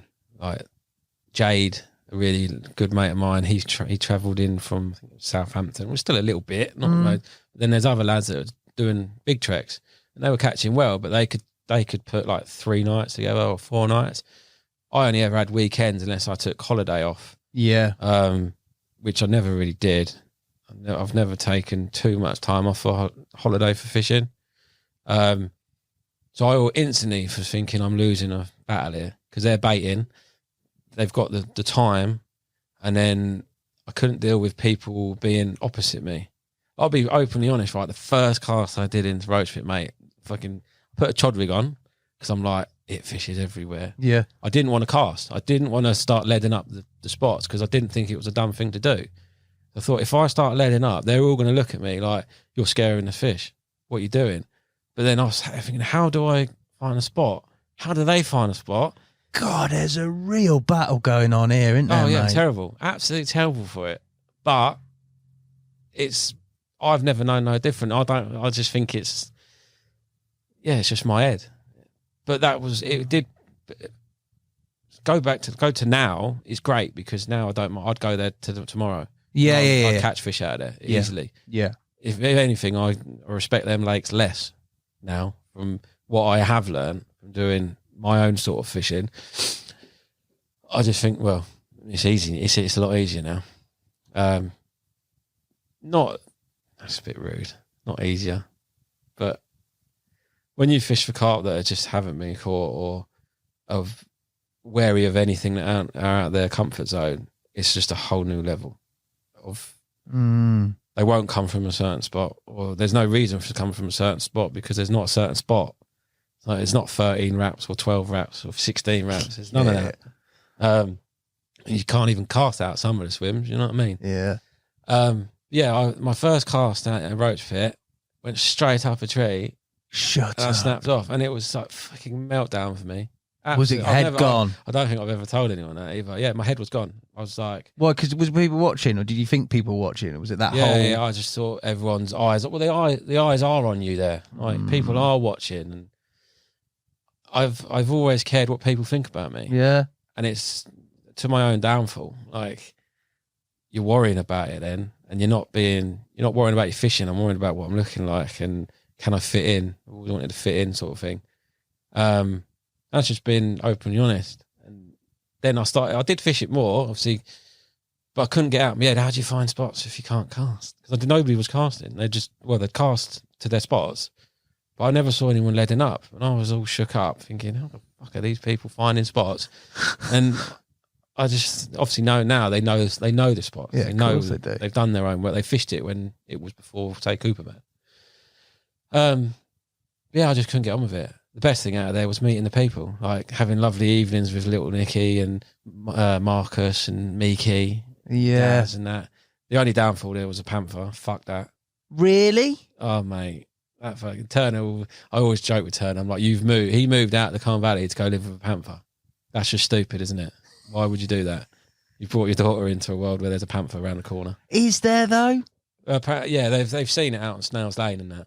Actually, Yeah, Mickey's tangible seen, footage. Mickey's Or seen like? it. I think Chappers has seen it. One of Gaz's mates, I've only met him once, Hadley, really nice fella. Right. He went out with a geezer that tracked them, and they found like bones, prints, Shut like, up. bears, and all. Yeah, like obviously there's never been no film of it, but they found all the stuff, and it's been Marcus had seen a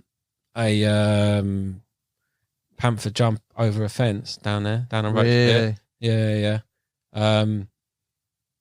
There'd be nights like if you were on the Chesil bank, there's obviously spinnakers behind you. Yeah, spin it. There's an like alleyway, and you'd hear all the night noises, like the birds and all the just normal night noises. Yeah, Yeah. All of a sudden, I remember sitting with Marcus one night, and it went bone quiet. Ugh. It sent a chill down your spine, and for some strange reason, you end up getting. You're in a brolly because you're carpy, aren't you? And you grab your I'm in a bivvy with everything zipped up, mate. You grab your unhooking mat and you put that on the front of your storm poles. That's it. You're like, well, I'm protected now. Panther won't get through that Nick's unhooking mat, will it? It's like you're like a blinking Big Mac, mate, ain't you? Yeah, but I was like, fucking hell, there's a panther as well, and like, I'm sure it's there. Fucking sure. They reckon there's a few. I was watched a program about it. They reckon there's a fair few about in various places, but don't even they? like on the reserve, I heard something jump out the tree behind me, which double dropped. To this day, I don't know what it is. Oh. Like as in, it went boom, boom. I don't know what it was. I'd have been off, mate. I went to sleep, I think. Did you sleep with her? I was just like, well, it's run off now, isn't it? It ain't going to wake me.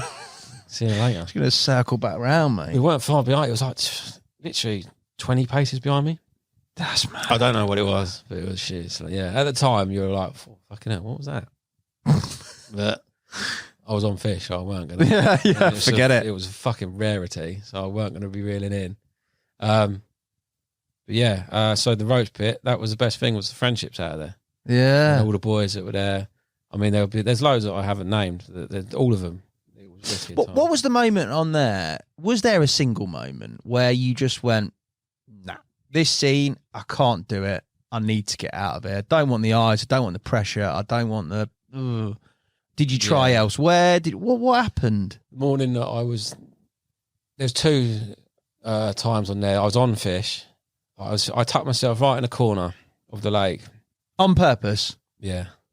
Your viewers are going to be like, he is shit. No, mate, they're not. But because you're not. I tucked myself in a corner because I thought, if you're fishing, like, you've got a chance of catching. But I didn't want to be in a known swim and fuck it up. You know what I mean? Like, if you go into, say, Caravan, which was a flyer, big fish swim, and they're out there and you blank, that just sends my anxieties into overdrive. But like, there's a million people that have done that. Yeah, but that's what I mean, being very self-critical of myself. Right. I didn't want to give myself the opportunity to be like that. I just drive myself mad. So I tucked myself in this corner and the fucking fish turned up. Like, Belter. So I'm watching all this fizzing. So my rods are only in the edge as well, because it was right tight corner. You couldn't cast far. It was literally just lowering in. I was getting massive liners all the way up, all the way down, watching the line pick up, bubbles pipping up. And I'm thinking, got to have a bite in a minute, surely. I actually felt really confident. Then I realised I was fishing past the spot. It was another known spot, but they turned up. Say I was fishing like 12 foot out, or they were at 6 foot on the shelf, but I didn't know that. And you couldn't see, them down there. And I wasn't sight fishing or anything. It was like just another chance that had gone, and it obviously pecked away at my ability or mindset. I was like, fucking hell, you've messed it up again. And then there was another time where I followed. It kicked off. Like Sean was down, Marcus was down. They were all catching. Like Marcus was in Caravan and he had a couple. Sean was down somewhere and he'd had like classic Sean. He'd had like 6 from somewhere. Jeez. And then the lake was fishing mad all down the Chesil end sort of thing, and from Caravan, that bay in front of the island. And there was a bloke going that day, and it was the last swim. I said, I'll get in there. And it was flooded, if I remember rightly. The water was high, and he'd caught the grey one. I think it was called the grey one. And I followed him in. I'm thinking, why the fuck have you followed me in, dick? Like, 'cause now you've got to step up. Like, so I put the rods out again, not casting too much, like because I thought they're here. Well, just flopped out chods, yeah. Yeah, because they're still on the same. This is all happening in a short, 6-month period that I wasted so much time there because I didn't want to. I was too insecure to start casting about and like with the big boys sort of thing. Yeah. And get angry and upset, like wind them up, which is fucking stupid now because now I wouldn't care. But yeah, I caught a tench. And I was like, fucking hell, that's enough. Enough now. Yeah. And then I think the last time I fished was with Gaz. And we weren't as close as we are now. Obviously, we knew each other. It was good. We were mates. But we was on the Chesil and it was raining and I just had enough. I drove, it was probably about 9-10 o'clock at night. And obviously I lived in Watford, which is an hour and 20 minutes from there. I just packed up, went down to see Gaz, said, I'm going home, mate. I made some fucking story up that I needed to get off. I'd lost all buzz for it. And then that's the change at that point from going home, driving under the Give Peace a Chance bridge on the M25. Yeah. Which is my gateway to the valley there. It's like when you're home there. That from that point, that was when I went to the Park Lake and started fishing there. Mate, it's very, very honest of you, mate. I massively respect it because, I can't empathise with that thinking. I'm lucky probably not to, but in some ways unlucky to have a different mindset. But to have that sort of pressure and feel that, a lot of people could have probably carried on. It could have really, really done some damage to them. Do you know what I mean? But you found your own... Yeah, I know when to cut my losses and just go, it's not feeling right. I've done it with everything in life, like even down to say friendships. If it ain't working anymore, like it's time to move on. I think you said at the start you had that ability to sort of come out of yourself, have a look at it. Yeah, I've always had that. I mean, that comes from stuff from my past, like which you just have to learn to adapt. Do you know what I mean? But that's where all the self-critical stuff came from as well. But equally, I don't. Most people like it'll fry your head and think, yeah, it's being very honest, but it's just my mindset and it's the way that's got me through to where I am now. So I like it. I love that, mate. I think that's the beauty of people fishing and everything. It's so individual, but it's really interesting. I think the perception I had of you was not based on that. Was based on completely the opposite. Ultra confident. No. It's the flip. Yeah, but it's still. But then equally surrounding myself with all the people that I do, not like by design, they're just my mates, but they're like, all of them, in my opinion, are way better than I'll ever be. But that's just the way I am. Like, it's really humble that people see or say differently. But there's like, obviously there's like blokes out there that just naturally amazing at it. And I'm not that one of them, and I never will be. I have to graft for the results I've had, which I don't mind. I like that because it builds a story. Not saying that them blokes don't have to graft. They do have to graft, but they just get it for some mysterious reason. They're just really naturally gifted at it. But like one of my other real good mates, Stu, he's like, his mind never stops. I don't think he's self-critical. I don't know, but his mind never stops when he's fishing. Yeah. Like, and he is... I've watched him for the last year or so fishing, and he's up there. Like, he would hate for me to say this now on here, but he is up there. Like, he's done some serious shit. Yeah. Like, on like club lakes and tickets, but even lakes that he has to, that are hard. He doesn't switch off. He's well ahead of me. Like, he's on the weather, the winds, he notes everything down. But again, he's just fishing. He doesn't think that he's any good. But I sit there and go, like, you're top tier, but he doesn't realise it. Like, you know what I mean? That's the beauty of it, really, isn't it, mate? If you can be that's the perfect combination, mate. Not really realise it and be an absolute. Then equally, I think if he did realise it, like, I wouldn't be mates with someone like that. Yeah, because like none of my mates, nobody I know, thinks that. The Park Lake, mate, you referenced it. You basically went from Roach Pit being, I don't know, what would you compare that to now, being on Grenville or having a mega ticket with massive tick? You know what I'm saying? In terms of stone acres, let's call it that then, without boats, mate. Yeah, let's keep it a bit carpier for you. Being on stonies now, and then just saying, nah, can't deal with the pressure, can't deal with the microscope being on me. You referenced Part Lake. What did you do then? Did you just go, I want to get somewhere where nobody's about, where I'm just going to be able to do my own thing? Yeah, you can do your own thing, and there's nobody watching, and you can just. At that point, you can try whatever you want because it doesn't matter if it works or fails, does it? Because it's just you. You're not showing up to anyone. If nobody knows I'm fishing here, or a small number of people, there's no time limit on it. Because I always think if you go to a lake, I'm going to do this, I'm going to do that, and you start, and you say a year in, and you haven't got a result, but yet you've been picking it up, like you're just going to look stupid. You set up to fail, didn't you? Yeah. So it was like, right, just get lost. And it was one of my other mates was going to fish it first, and he decided not to, and then he said I should do it, and I just went, yeah.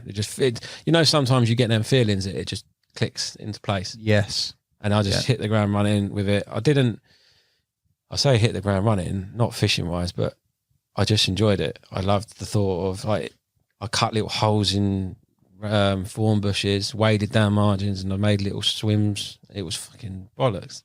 Was it no fishing? Yeah. So you're fishing then, in terms of, you said there before you were working, you did weekends. I'm guessing you're just doing what you're doing nights. Yeah. Just on weekends still though? Friday night, Saturday night, yeah. Didn't really do. I did a couple of work nighters, or back to workers, like, but they're not fun. No. And you're really in on prime time, aren't you? And nothing ever happened, so I stopped doing them. But yeah, it was all weekend stuff, and there was a lot of prep that went into it. Even I fell under the trap of thinking, I'm just going to throw bait in here and I want to catch. Yeah. That was my initial. Did you have any idea of stock? Yeah. You did? I knew there was potentially 2 big uns and a cool linear in there, and other backup like small commons and some funky mirrors. But you were there for them top 3. Like the 2 mirrors and the linear. I mean, to this day, that's probably one of the best carp I've caught. But yeah, that's what you set your stall out for. And yeah, it just, like, I started, and I genuinely believed, I was like, right, you throw bait in, you're going to catch out of it. They've been caught. The linear, not so much, but the mirrors had been caught. I'd seen photos of them. Friends had caught them. Because it's like one of them park lakes that didn't get loads of people fishing it, but a few would do a bit, drop in, drop out, and then it was never sort of proper campaigns, I'd say. To start to finish, like, set your stall out. It was always one of them that people just dropped on, and people caught. Like, it weren't me like pioneering it or anything. No. Yeah, I went for like 2 or 3 months of nothing until I started to learn things, and I was baiting with the boat. I was out finding spots. For some reason, I thought the further I went, the more chance I'd catch because it was out of the way. And that just turned into a nightmare. Imagine being out on a little dinghy in big winds. It's just trying to get your bait out onto spots in a little dinghy in a big wind is just not good. But yeah, I jumped around all the lakes. Like, I had, all parts of the lake. I fished in the southwest corner. I had a brolly and a bed, everything set up in the canopy for a month. Did you? But I'd set that up first. It was thinking about it now, it's such bad angling. Like, I'd set it up going, right, they're gonna be here, so just fish here. And it weren't until they wouldn't show either. Like, I'd go down there like at 3 o'clock in the morning till I had to go to work. Even at that time, I'm thinking I'm being carpy here. Like, I'm here. Yeah. They just wouldn't show. I wouldn't see a show. But I don't know if it's just me, but that's happened on quite a few lakes that I've fished. Really? But then other people fish them and they'll be fucking like dolphins. Did you see him in the boat? Yeah. I found them in the boat, ironically, after I finished fishing it. For some reason, I kept going back there with mates going, look, there they are. Like, because I could always find them in there. But yeah, I didn't use the boat. Like, I weren't really lamping back then. Me and Matt were fishing, or he was fishing somewhere. Mm-hmm. And that's where, like, we first started lamping stuff. We bought lead lender police torches. Oh, yeah. And we'd go out, spend hours, all nights out on the boats. Yeah. A big pit as well, just going lamping. And it sounds mad. That's where we learned how to reed weed sort of thing. What do you mean by that? So like two end, imagine a big pit. Yeah. One end, there'd be like broken weed stems all over it, like just small little cracks in it, little 90-degree angles. And then you start following them, that it would lead you to a tunnel or a hole. Then you go down the other end, you wouldn't find anything. So you'd look for these little cracks where the weed is just folded over at certain bits. Right. Not like a blatant hole or a blatant tunnel. You'd have to, for some reason, there'd always be these sort of, imagine a grenade's gone off and these shrapnels hit a wall over like 5 meters away. Like a little trail. Yeah, there'd be like little clues. And we spent hours out in the boat just lamping this whole lake. And it's like a blooming 100-odd acre lake. And it would be always probably in the winter as well. Freezing cold. We got a bit of clarity to the water as well. Yeah. And we're just going all around this. And then lamping became popular like 2 years ago, was it? Yeah. We bought our head torch and then started and lamping. Everyone like, fucking hell, this is revolutionary. Like, but you're just doing it because we got the boat and we wanted to have a look. But I'd only done it once on the Part Lake. Okay. And that's when I'd finished. That was my last capture. I went out and had a look at the spot because I thought it was blown. And when I got out there, I was like, oh my God. Like it started, say, this big. It was probably the size of this room. Jesus. Just hammered it. Yeah. That came. I had to bait around so I baited all them other ends of the lake. Yeah. Until I just got sick to death of it, where nothing was working. So I said to myself, right, middle ground. I'm going to find somewhere that in the middle of the lake they have to pass it. That's what I thought. I was like, you will go past this point at some time. There's only so much watching that I will do and not seeing anything. But they might have been doing it in the middle of the night, but I weren't there in the middle of the night, so it's pointless because I've got to go home, I've got to be in bed, I've got work. And like I said, I got up early and tried. God loves a tryer, but if they're not doing it, what can you do? Yeah. So I said to myself, I'm just going to sit in the middle of the lake, find a spot, and bait it.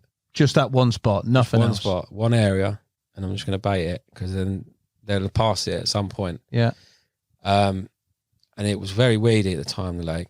Like I said, I was leading up and I was getting the right hump with it because you know what leading in weeds is like. It was thick Canadian and all.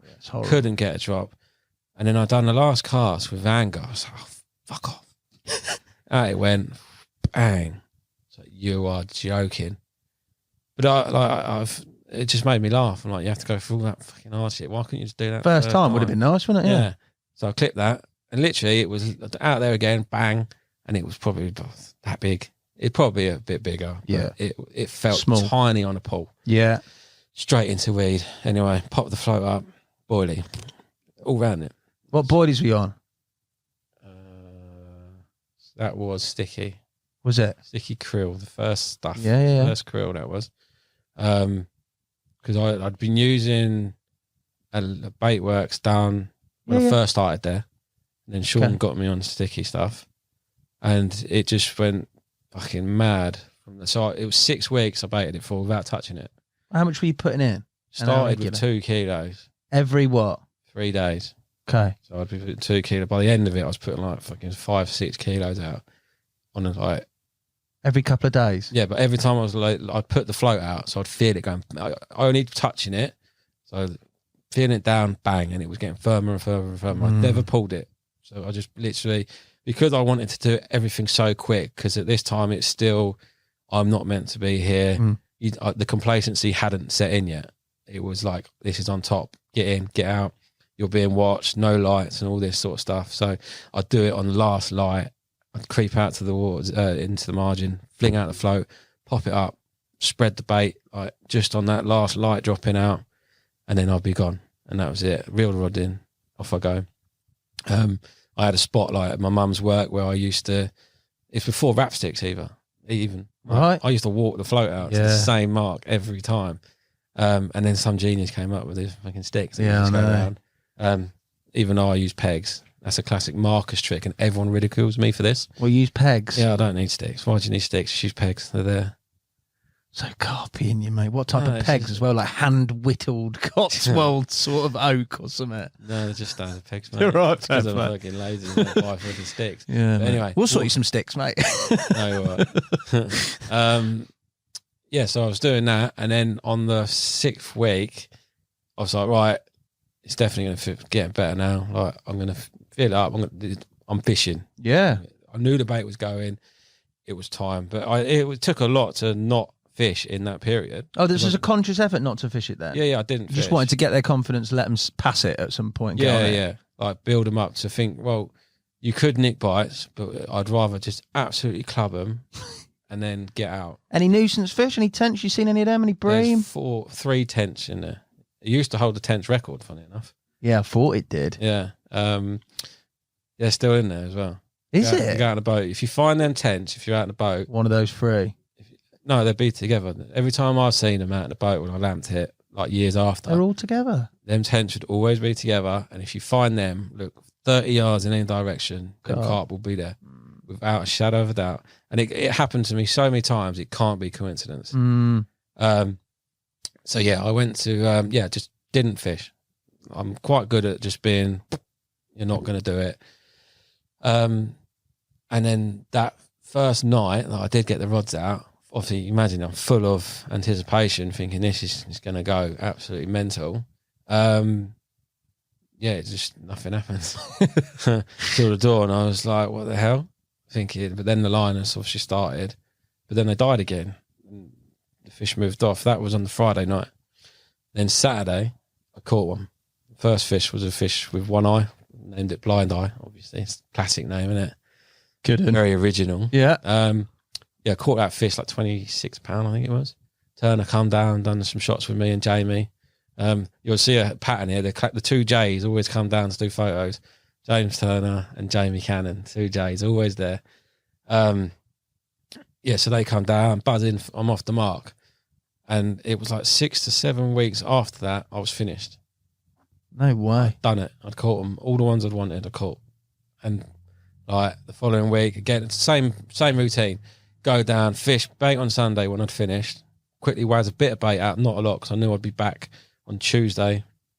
And then Tuesday, Wednesday, Thursday, bait Thursday night, or Friday. Yeah. And then same routine. I kept doing that routine. Same, just sticking boardie out there. Just that one spot. Just the one spot. And obviously the weed had dispersed where they'd smashed it. And then I caught a few of the other smaller ones. And then, who was I with? I was with Matt. I think Matt Time was there for the big one. Was he? Pretty sure he was. Yeah. I'm sure he was. Yeah, he definitely was. Because he wasn't there for the linear, but he was there for the big one. Like we've always done this. We've just camp. So where he'd fish, I'd go down and just have a barbecue and camp. And then he does it to my even now, we've always all my sort of mates do that. You said this to me on the phone. You said you go down Stonies now, but just to have a social. Yeah. Stonies, see DK. No interest not DK on Stonies, but go see DK somewhere. Go see Turner somewhere. Obviously not Turner that much anymore. She doesn't fish. He's a farmer now, isn't he? And a shooter. Well, he's big time now, isn't he? Yeah, he's a game man. Yeah, that's it. What do they call him? Gamekeeper. That's what he is. He's a Bambi destroyer. That's what he is. Oh, don't be a deer near that boy. Yeah.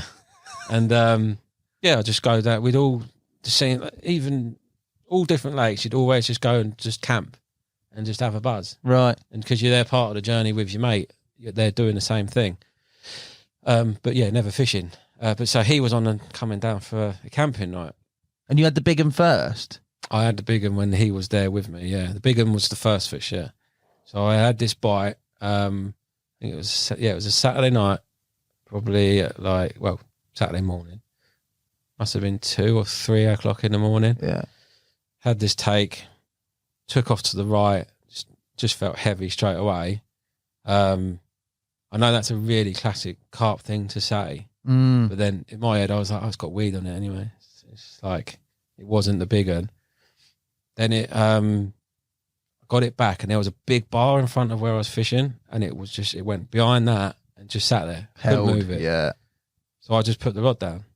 And this is like, say, 5 minutes into the battle, 10 minutes into the battle. It's gone right in close, sat behind this bar. Locked up. Yeah. Just put the rod down. And that was all I could do. Then I saw the line start moving. The fish had come over the other side of the bar. So I've reeled down and watched the line pick up over the bar and I was back in contact with it. And it was just dodging around. It still felt decent. And then didn't have head torch. So I just waded out and I'd seen his head pop up. I netted it, and I've turned around to Matt, and I've gone, "Fuck me, brother! It's a 20-pounder." His head was like this, tiny I was head. like, "It's a small one." I said, I would have put money on that being a decent fish. Then we put a torch on it, and it's all boom. It was a massive mirror. It was the big one. Jeez. And it was the one that wasn't the common big one, the most one that comes out. Yeah, like the dinky looking one. It was the drop back one. If I remember rightly, it hadn't been out for like six years. I might be wrong. Someone might have caught it and not said anything. Yeah, I had that, and I was like, that was my first. Ironically, that's my first 40.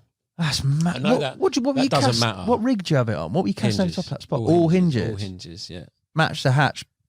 Pop up. Job done. No, it was on. Not a bright one. No, it weren't on that. It was on the specialised hook baits. It was. Was it? Yeah, I think they call them F2s. Not used them since, funny enough. Yeah, it was on them. All my bites were on them. Yeah, had that big one. First 40. Which doesn't matter, but it's a thing, innit? Like, 100% that matters. yeah. No, but like, you know, The fact you said that that's your first 40 there's got some significance to that. it is to me because it was on my terms. Yeah. Like, and I know I'd seen the plan come together. Like, Yeah. That I thought was not going to work. I'm like, you're well out of your depth. But like I say, there's a pattern. I'm very self-critical. And it come good. And then the following week, I was fishing on my own. Obviously, weren't having a social with Matt that weekend. I had this bite that can only be described as an absolute steam train. I just couldn't stop it. Again, 3 o'clock, 4 o'clock, just on dawn, straight out to the right, just peeling. Couldn't stop it. And I was like, Jesus Christ, what is this? Got it all the way in. Netted it, looked in the net, and I was like, oh, white. This fish was white. Obviously, it fight the whole way through. It was racking. Yeah. But I won the fight and slipped the net underneath it, put the light on it, and it was just pale white fish. I was like, what the hell is that? Yeah. What one is that? And it had these scales down, like broken up scales down its linear line. Then the pennies dropped about 5 minutes later. I'm like, man, that's the linear. Yeah. Like, but it's white. Like, you know, when you go running, you get red. Yeah. It was just That must be, bleached. yeah, it must have been exerted. All that must. You reckon? Yeah, I'm fucking sure of it. You're not on some sort of late night coffee trip. No, then, mate, I don't drink coffee on my own. No. Yeah, it was pale. And there's a video, mate, when we took it out of the water and opened that sack, and just the oohs and the ahs. This thing was out of this world. Reds, purples, browns, mahogany. It was just incredible. But I phoned Matt first. Yeah. I had a good group of lads down there that morning. Shame Turner was away. I think he's away for both of them, the big one and the linear. Turner weren't there, which burnt me because I wanted Turner there. But Or just plan your trips around when Turner's away, mate, because they come good. I mean, I've not thought about it like that. Yeah, true. But yeah, the boys all turned up. Good little crowd there that morning. And we got it out and held it up, mate. And it was just like, this thing is fucking incredible. Yeah, it's just one of them carp that you're like, what have you done? yeah. And you just take, like, everyone was just like, this thing is incredible. Like, I keep saying incredible, but it just fucking blew your mind. Yeah. There's nothing more you can say about it. And then just, ironically, I caught it twice. Once by rod, and then me and Matt caught it by hand. By hand? Yeah. What do you mean? So when we put it back, Yeah. it powered off. Like, done the photos, done the water shots, powered itself off.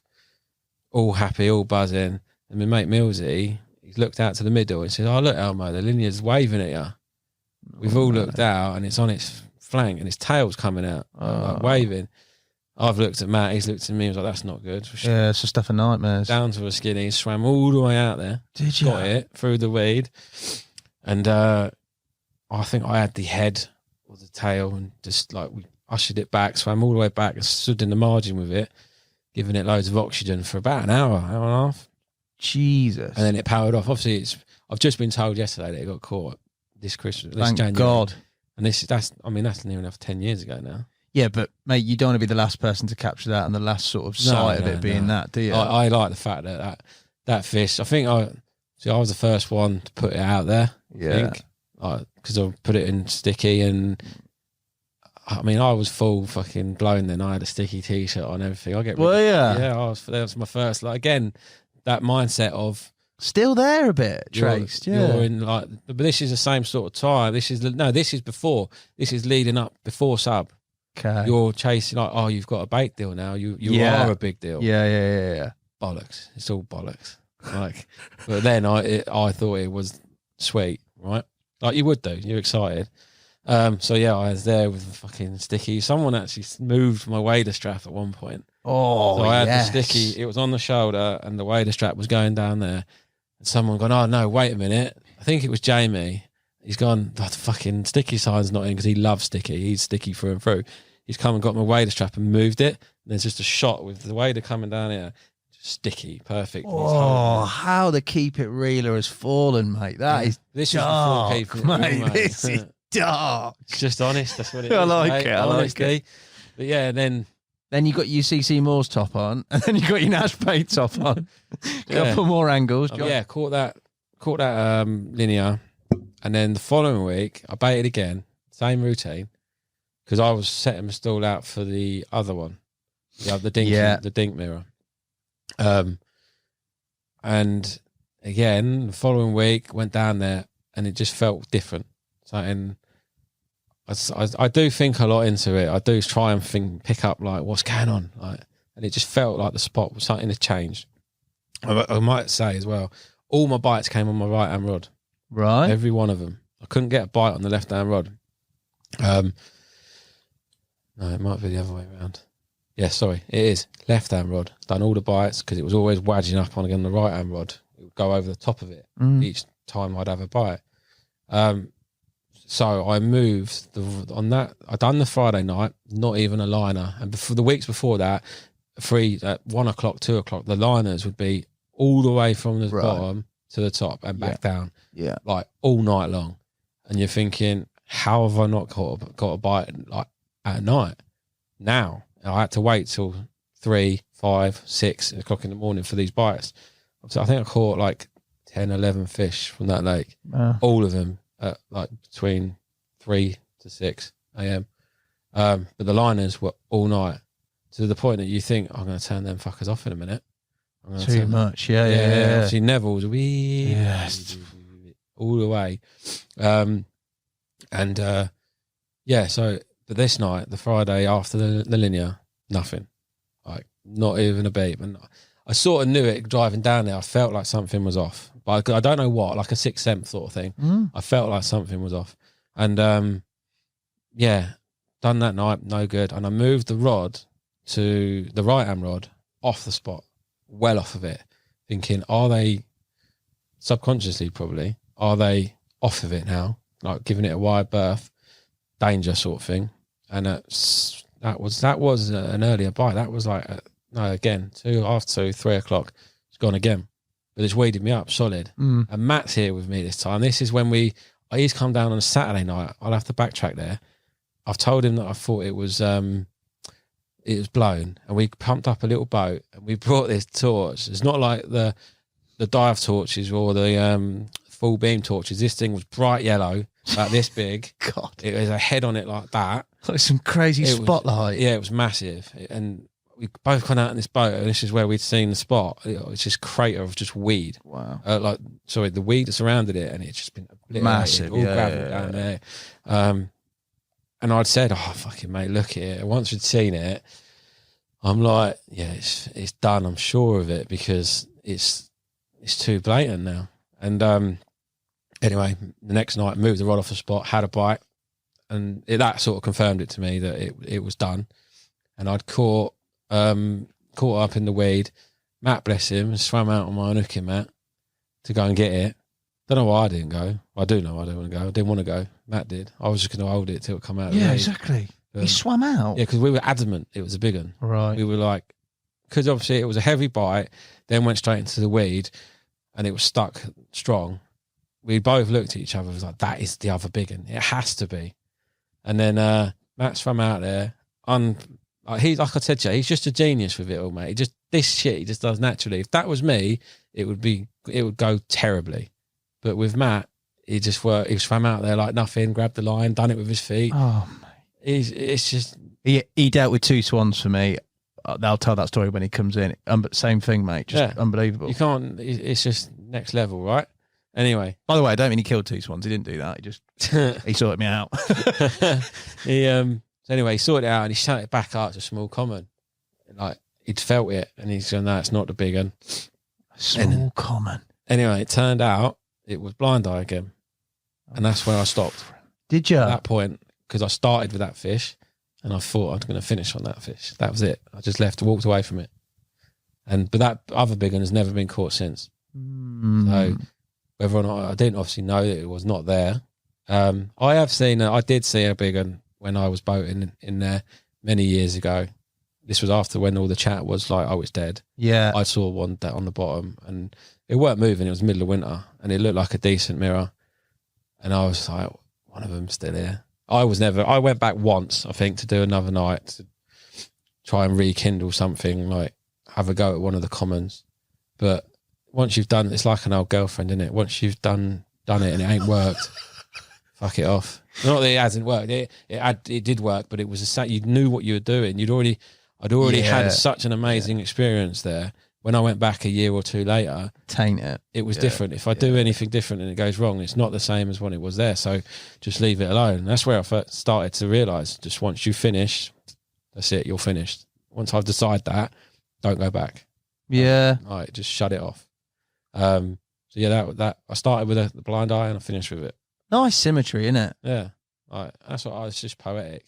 Yeah, I like that. Liked it. I like that. That's just for me, like most people are going to be like, "Shut up, mate. What are you talking about?" But I like that. No, I like that. 100%. I like that. I like a bit of symmetry. It's sort of a sign in it sometimes where you think, "Oh yeah, okay, right, well, maybe it's time." But a place that, I mean, we talked about it very briefly when we planned this, but a real key place, and I think this for me epitomises what I think of when somebody says Elmo, is you're fishing on the reserve, mate. That is mental. For me, I'm talking about me as an angler. That one was like, that's somewhere between psychotic and iconic, isn't it? Mate, that is, what do they say? There's a fine line between sort of stupidity and genius or whatever. And mate, you genius in the end. But my God, mate, that is how did you choose there? How did you end up there? Did you understand the prospect? That, again, thick as thieves, me and Matt walking around. We knew it was there, surrounded by other places. Oh, yeah. Like, in plain sight again. Like, but nobody wanted to do it. How big is it in total? It's got to be 10, 11 acres, maybe a bit bigger. Right. 2 big islands on it. Yeah, got 2 everything in it, like up and downs, deeps. Is it like an egg box? Yeah, like one bank is just egg box completely, all the way down it. And then the other side of that is all deep with like some metal cable in it. There's a fence through the lake. The whole perimeter of the lake is snags, like 30 yards out. Yeah. Like, not even little trees, like big fucking oak trees that are falling over the time. And they're everywhere. So there weren't no swims either. Like you had to, I wasn't even thinking of swims back then. I was just walking. I went one day after work, me and Matt, hot day, walked around it, got ripped to absolute shreds, saw nothing. But I just got a buzz from it. I just got a feeling that there was something in it.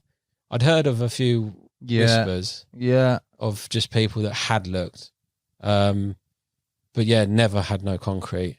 And I was just like, originally, me and Matt were just like, should we just do it for the summer?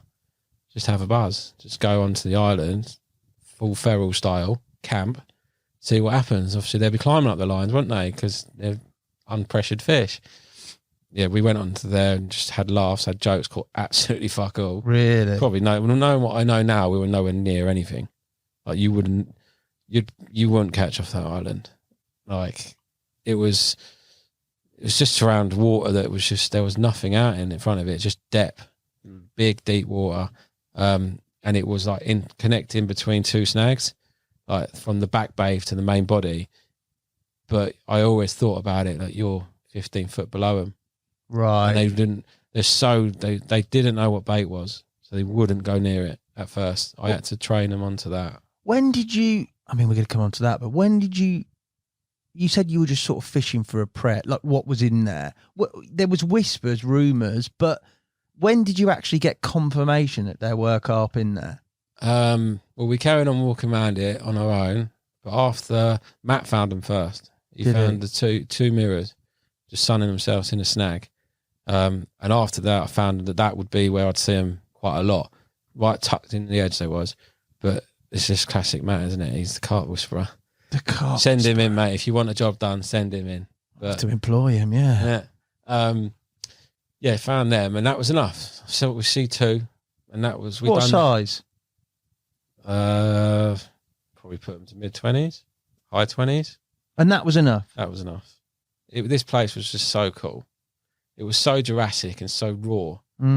Like I like thinking of being tucked away just on my own, like under a small body, minimal kit, just being there, playground to myself. I was onto it now because of the Park Lake.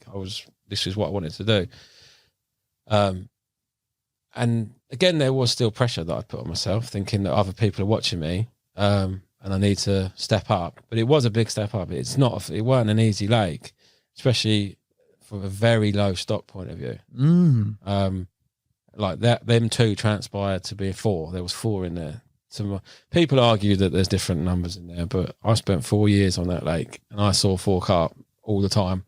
I potentially saw one different one. I had a really nice night when they heard them spawning. We'll come on to it later. But I went out and had a look, and I stood on the bar. I wedged my boat on the high bar next to a boulder, and they were spawning all around me, not to disturb them. Just to look. Just to look. So I was like, fucking, well, I'm not going to catch you tonight. I'll have a look, see what's actually in here. And yeah, I saw the mirrors and then the commons, one of which moved my boat. Like, that's the only reason I saw rubbed it. Up against it. Yeah, so it went under the boat, and the boat fucking rocked, and I just see this like V in the clay, and I've looked, and that's where the myth came. That's the first time I saw this big back with this big belly, and this sounds terrible, big arsehole just looking at you, swimming off into the distance, and I didn't see it again for 2 years after that. And that's the way it goes. Like, even if you looked every day hard on there, there's so much coverage. You could be looking and they could be like just a foot below. You wouldn't see them. But there were so many places for them to hide. And you couldn't get up. Even if you got up high enough, there was another level of trees in front of that. So that was on the water's edge. So you couldn't actually, there was only certain points which I made climbing trees. You could see into certain bits of the lake, but and it was all dead tree as well. It was like, you've got to be careful. Because they were full, just a nightmare. And I cut down quite a lot of them and all. Stop people walking in. I'd make little. Would you? Yeah. Barricades. I was very protective. Yeah. I mean, I even messaged Ollie like a few times when I was on there because he was a local lad, and I thought he was on here or he was on there. And I'd be like, "Oh, you're not over there, are you?" I was all shook up. Like, again, it was around the sort of time Instagram was there, and I was seeing things, and I was making it up in my head. Yeah, he's doing your head. He was like, "No, not there," and people knew I was there, like having a go, but nobody really wanted to just.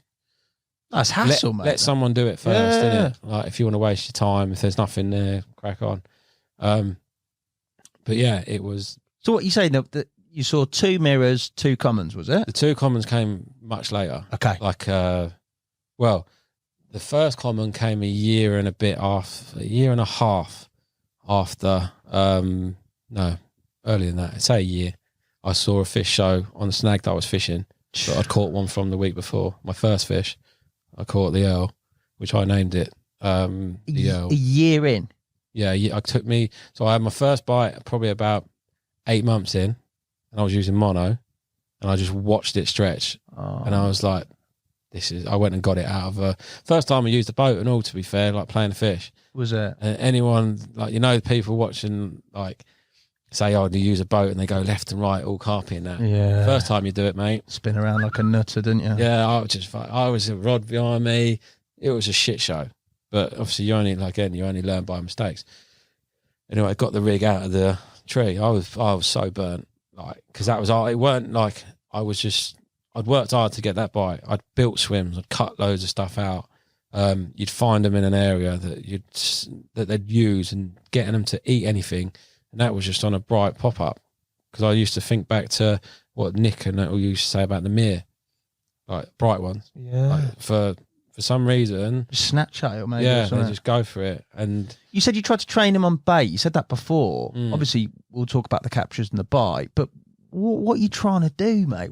They're not having boilie. They don't recognise bait, do they? They don't see it. no, because it's not their natural thing. So what are you trying to do? Because ultimately, you're going to need them to eat something. Confidence. I wanted to get an area where I could get their confidence up. So I'd start with like a bait triangle. I'd throw everything at them. Yeah.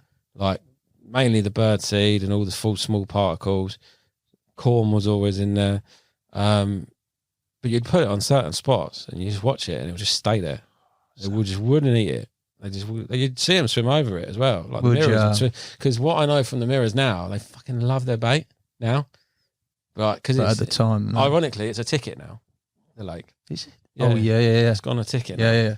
And I do look at them now they get caught and they're on bait. I'm like, I sort of started that. Like I trained them on to eat that. And not that it's not their carp at the end of the day. It's not my fault. Like, but from what they were, but naturally, as my mate Stu says, they're bigger now. They want to eat. They know what it is, and they're gonna eat it.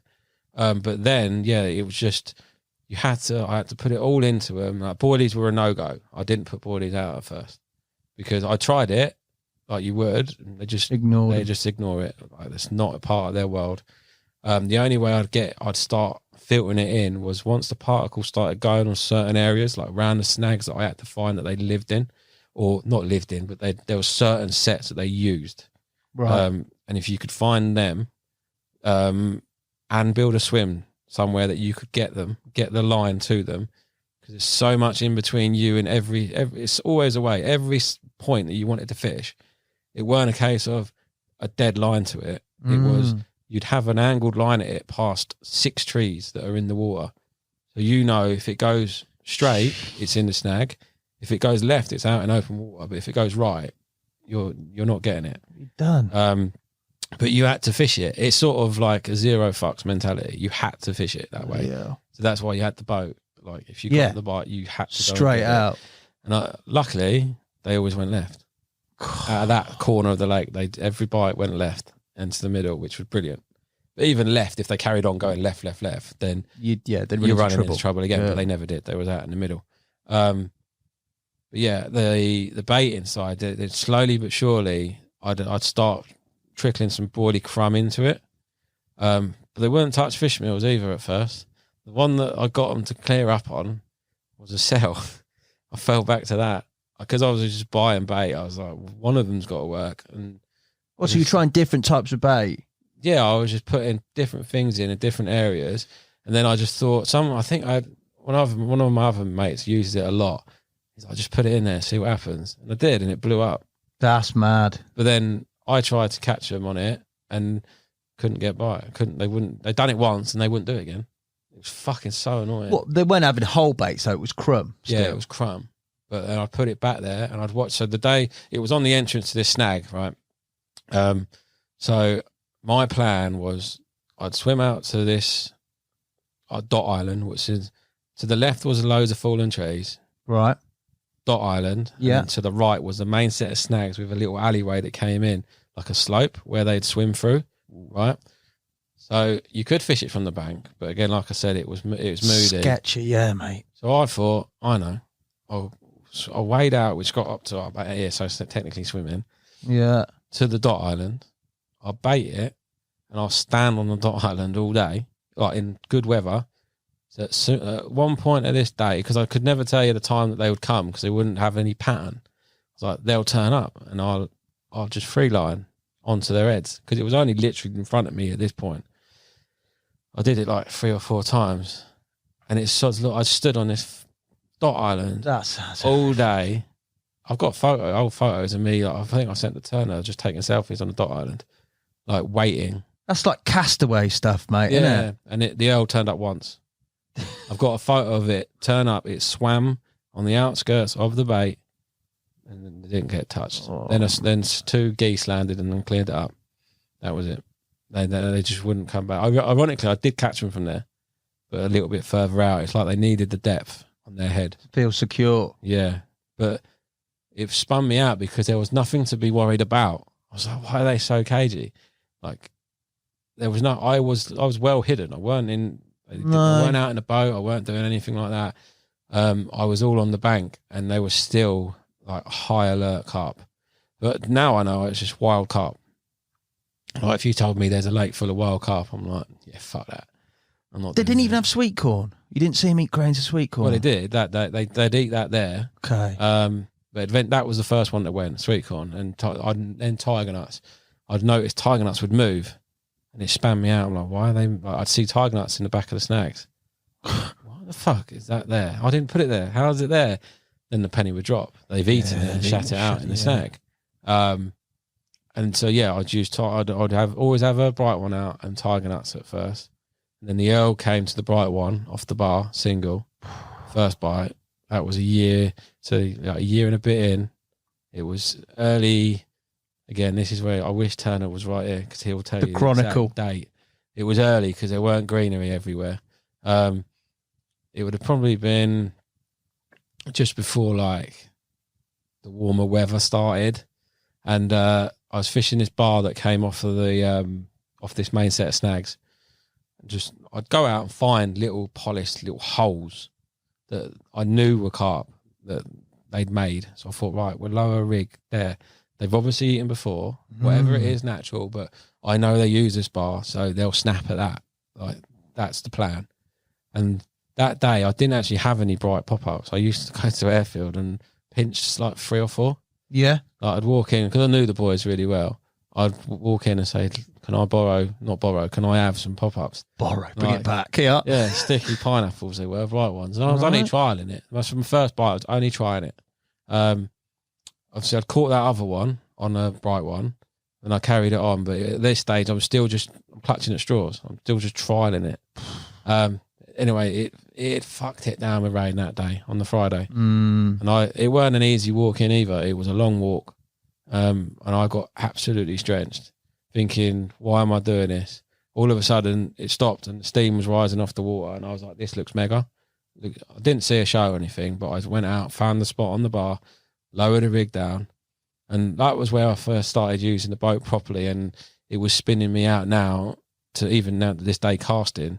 Like, when you lower rigs and you see there was one little like that, like thinner than your plant on there, and my hinge sat up, bolt upright on it, and it was like you'd thought it would have enough weight to pull the plant down, and it didn't.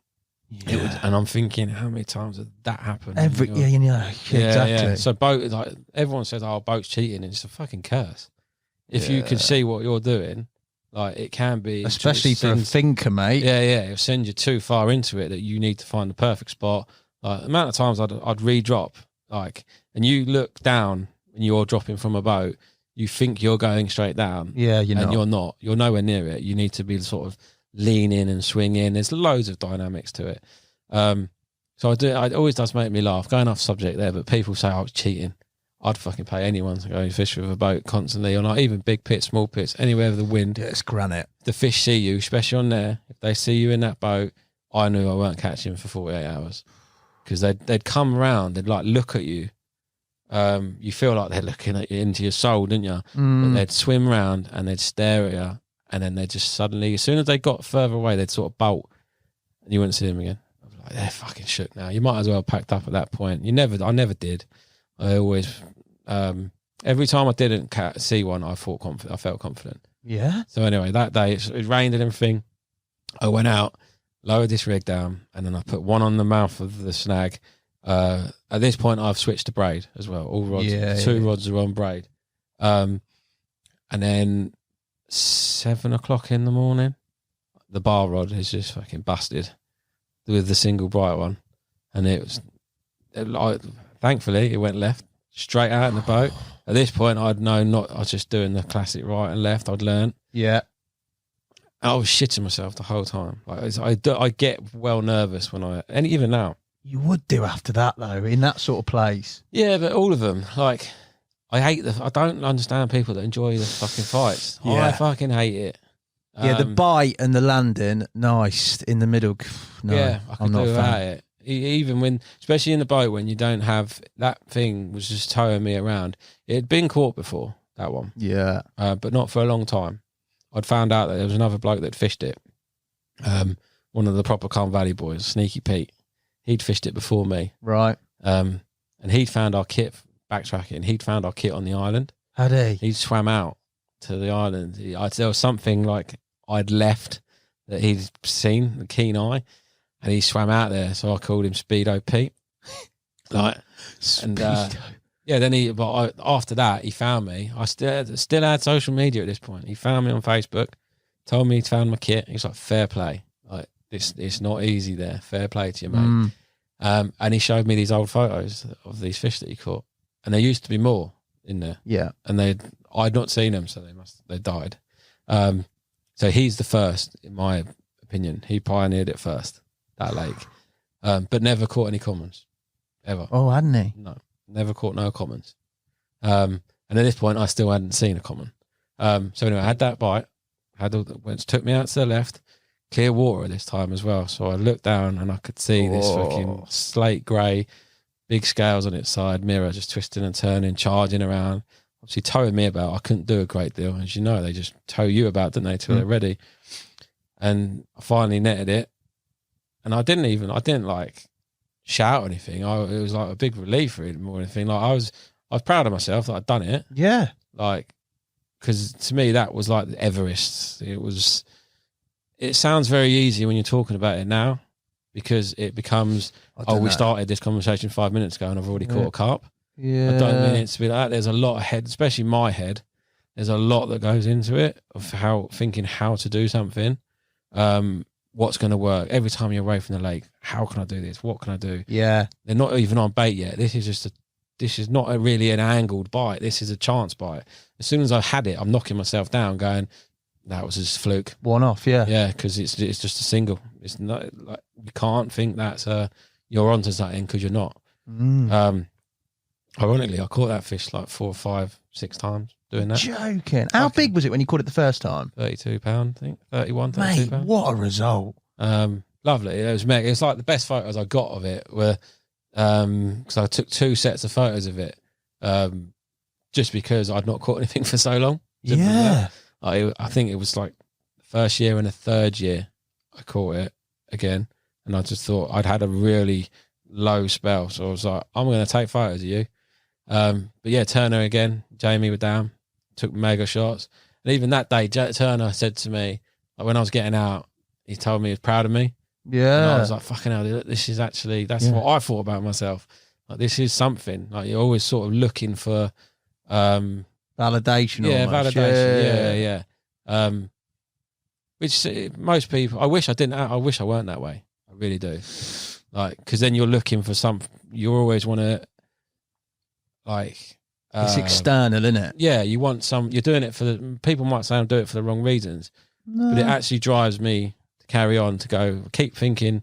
People think I'm not doing anything or not catching, or just work a little bit harder. But then ironically, if I do catch things, not many people know about it. No, anyway. Exactly. Yeah, you got your close circle and that's it, isn't it? Yeah, really? yeah, and I like that. Like, I don't need to shout about it. If I like show you, like, because I'll never tell anyone where they're from, like, yeah, just out of respect. But so yeah, after that capture, the bait started to work. Then, ironically, the weather got better. Cell still. No. This was just Corn on the seed, corn and tigers. Okay. So after that week of catching the Earl, I was leaving kit down there as well. I'd built a swim right in the corner with trees all the way down to your left. As you got to the right was a massive, higher than your room here, of brambles. You couldn't get through it. Oh. It was thick. And to the left was the only way in, which I'd fell trees so that you had to climb up and under all of it. So to get kit in and out was a nightmare. So I was quite secure, thinking, I'll leave my brolly, I'll leave my bed and stuff. I'd pack them away, but I'd leave them there. Yeah, you'd be right. Yeah. I'd hid my rods at the front of the swim, underneath all the bramble bushes, and well tucked away. You couldn't see them. And I went back the following week. You remember the old tracker quick sticks? Yeah, This is how I know it was an angler as well. Yeah. Right. I got to the swim and I noticed the brolly was on the floor. No way. And I thought, at that point, my fucking heart sank. Yeah, of I was like, course. oh no.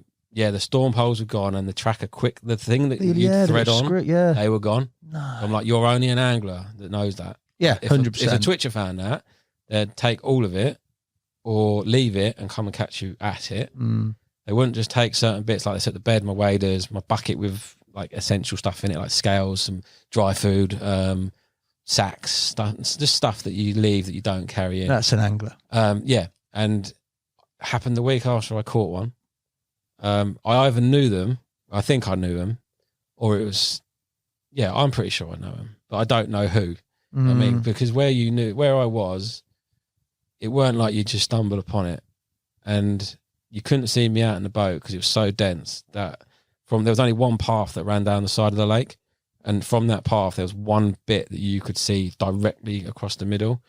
But obviously, me being quite calculated, I knew I couldn't go so far out in the boat, because that would be in the eye line. Yeah. And there's a bird hut down the other end that looks up the lake, and I knew if I hugged to this angle of the lake, like the top right hand corner, you wouldn't be seen either. Yeah. So I knew that I hadn't been seen in a boat. But yeah, so I had my kit stolen. Phone turner, I was burnt, mate. I was proper burnt. Yeah, that's savage, isn't it? I was like on the verge of fucking tears with stress because I was so angry in the field. Like I'd gone, even walking around that lake, I fucking hated it because you'd fall over every time and you'd get ripped up. Like you'd get thorns getting caught around your neck and in your eye. And it was just graft. And to go through all of that, baiting down I was down there a lot looking, boating around. Even when I weren't fishing, you just start boating around. Even at night, lamping it. There was loads that went into it. To catch one, you really, like, on a massive high, next week, kit's stolen. Fucked. Rods were still there, but the stuff that you need to fish is gone. And to add insult to injury, I went home and got more kit, and I got my boat and I went off to the island, and I just started fishing off the island. I was back to the old routine. I knew I was miles away from anything, and I was sat looking out to the spot that I was fishing in the mouth of the snag. And I shit you not, mate, it was just on last light. It was, half an hour before dark. I'm looking at the snag. I can see the dry wood above the water, and where the mouth of the snag is, this common has just come clean out to like halfway of its body. And it's like that. It was massive. It looked so big. I pegged it. I was 170 yards away from it. Wow. I was like, that's a good 30 pound of that. And I was just like, you fucking prick. What's the chances of that? Like, Sod's law, innit, yeah, mate? but that's sort of the relationship I had with that lake. It was like, I was trying to tackle it, and it was like, look what this is. Now my turn. It was like a game of chess, mentally, in my head. So yeah, I towed a rig, fucking 170 yards. I was going to say, bubbles. Yeah. Didn't catch anything, but it was in the zone.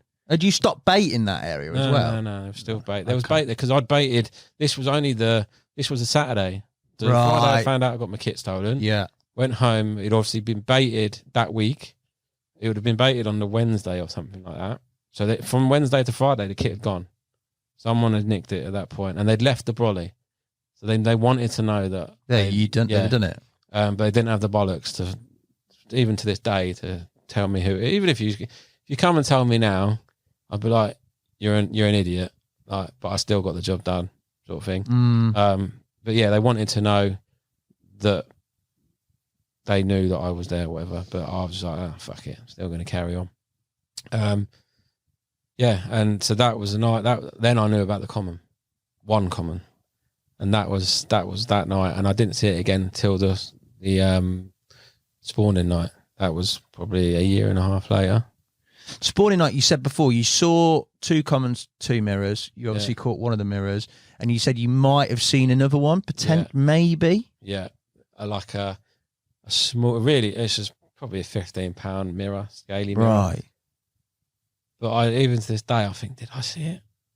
Like, because it weren't like it was very weedy, weed beds everywhere, and it darted from one side to another. Like, and I'm only chasing it around with a red headlight, so it could be, it couldn't be. I didn't know.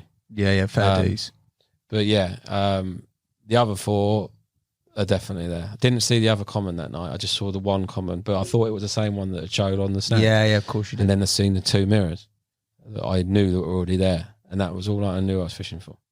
You're fished on there. You said you would. I can't remember what you said to me on the phone, but you went to some pretty extreme measures around not just bait and getting them sort of used to eating bait, but also rigs, spots, and things like that, didn't you? Didn't you do some crazy stuff, didn't you? So yeah, the spots on the reserve, there was a few. Ironically, that was one place that I did try and fish the gravel. And why? Because there's so many areas that were deep, and it was like a profound feature. It would be a no-brainer not to have a go there. Like, and you'd put it, because you could sight fish it. I could put bait there and see, and it would go. The bait would start going on them spots. Right. They'd clean the weed, and they'd eat there, seed, tigers, and corn. Like, but getting to get a bite there, just every time you turn up to pit, I played around with my baiting days and everything, try and get on top of when they were coming. But I think it was just the boat. They just wouldn't. I had one bite off the gravel, which I lost, which I found out was the cheeks, the other mirror, which I'd caught after I'd lost it, but I'd already caught it at this point. So you lost one the first time. You don't know what that fish was. You're on mono. Changed to braid. Caught the earl. Caught the earl. Yeah, and then had a bite off the gravel and lost it. Yeah, but this again. It sounds this is very condensed. These are like 4-5 months in between these bites, like. Or it's a long time between bites until I started to work it out, and then I was just picking the mirrors off like willy-nilly, like, because they were the ones that like bait. Whoa, mate! You said that you sorted it out, or managed to sort it out to the point where you could pick the mirrors off. What do you mean? I got them feeding in areas where I could touch them, like on a regular basis. How? Like just for edge fishing. Like majority of my time, because I couldn't get out to the middle of the lake unless I was in the boat and putting pegs in trees upside down so that your line would run. I'd basically have, because obviously I've only got 4 swims, full small poke holes, yeah. Because the more you cut, the more I had to be clever with it, because if you could get seen, I didn't want anyone to see me and have openings. Obviously, some anglers knew I was fishing there, but I mean from the twitchers and stuff like that, and general public. So I had to be clever where the swims were, so they were tucked out of the way, and they were around the main features. And most of the bank in between was just not dead water, but it was deep, and I couldn't see it. If the vids went, there's no point. Yeah. But a couple of times I'd heard, on a rare occasion, a show, which again, like I said to you about the Park Lake, they didn't show. And so on my time there, before it became ticket, I can count 3 shows, and that's one of them that's included. So the common, that show that I heard round to the left that I'm just about to tell you about, and then the Earl again when I caught it again. There are 3 shows that I saw. Then it became a ticket, and on like the first weekend that I was there, because the club let me carry on. Okay. Fair play to them. They just said, just carry on with exactly what you're doing, and we won't stop you, because I'd been there for long enough. So fair play to them. But that first night or first weekend, there was, say, 3 or 4 other blokes turn up to fish it. I counted 7 shows. 7 shows? Yeah. What, were they just pranged out, do you think? I'm telling you now, them fish were sending either like a warning, or they were scared. They knew that something was wrong. And obviously these other lads just think, oh, it's cock on here. It's easy, they're showing. I'm like, nah. See, I built like a friendship with it. Not friendship, but your relationship with it. You've got an understanding, haven't you? You're understanding. Yeah. They do live in a bubble. I'd imagine, even with the poke holes, like, it's a bit of a bubble, isn't it, for noise, disturbance, any sort of presence. Yeah, like if you dropped, I had a hard boat stashed over there because I got so fed up with popping dinghies. You'd be on the old Amazon, the Seahawk jobs, popping them every week. So I just got a hard boat and I stashed it down there. Every time you drop, it was a bick. And every time you bang that side, gone. That's it. Your heart is just, your soul's gone. Because you know that's just transitioning through the water, and they're probably booking out. And that happened more times than I'd like. Like I dropped the lead by mistake and it dong inside the boat.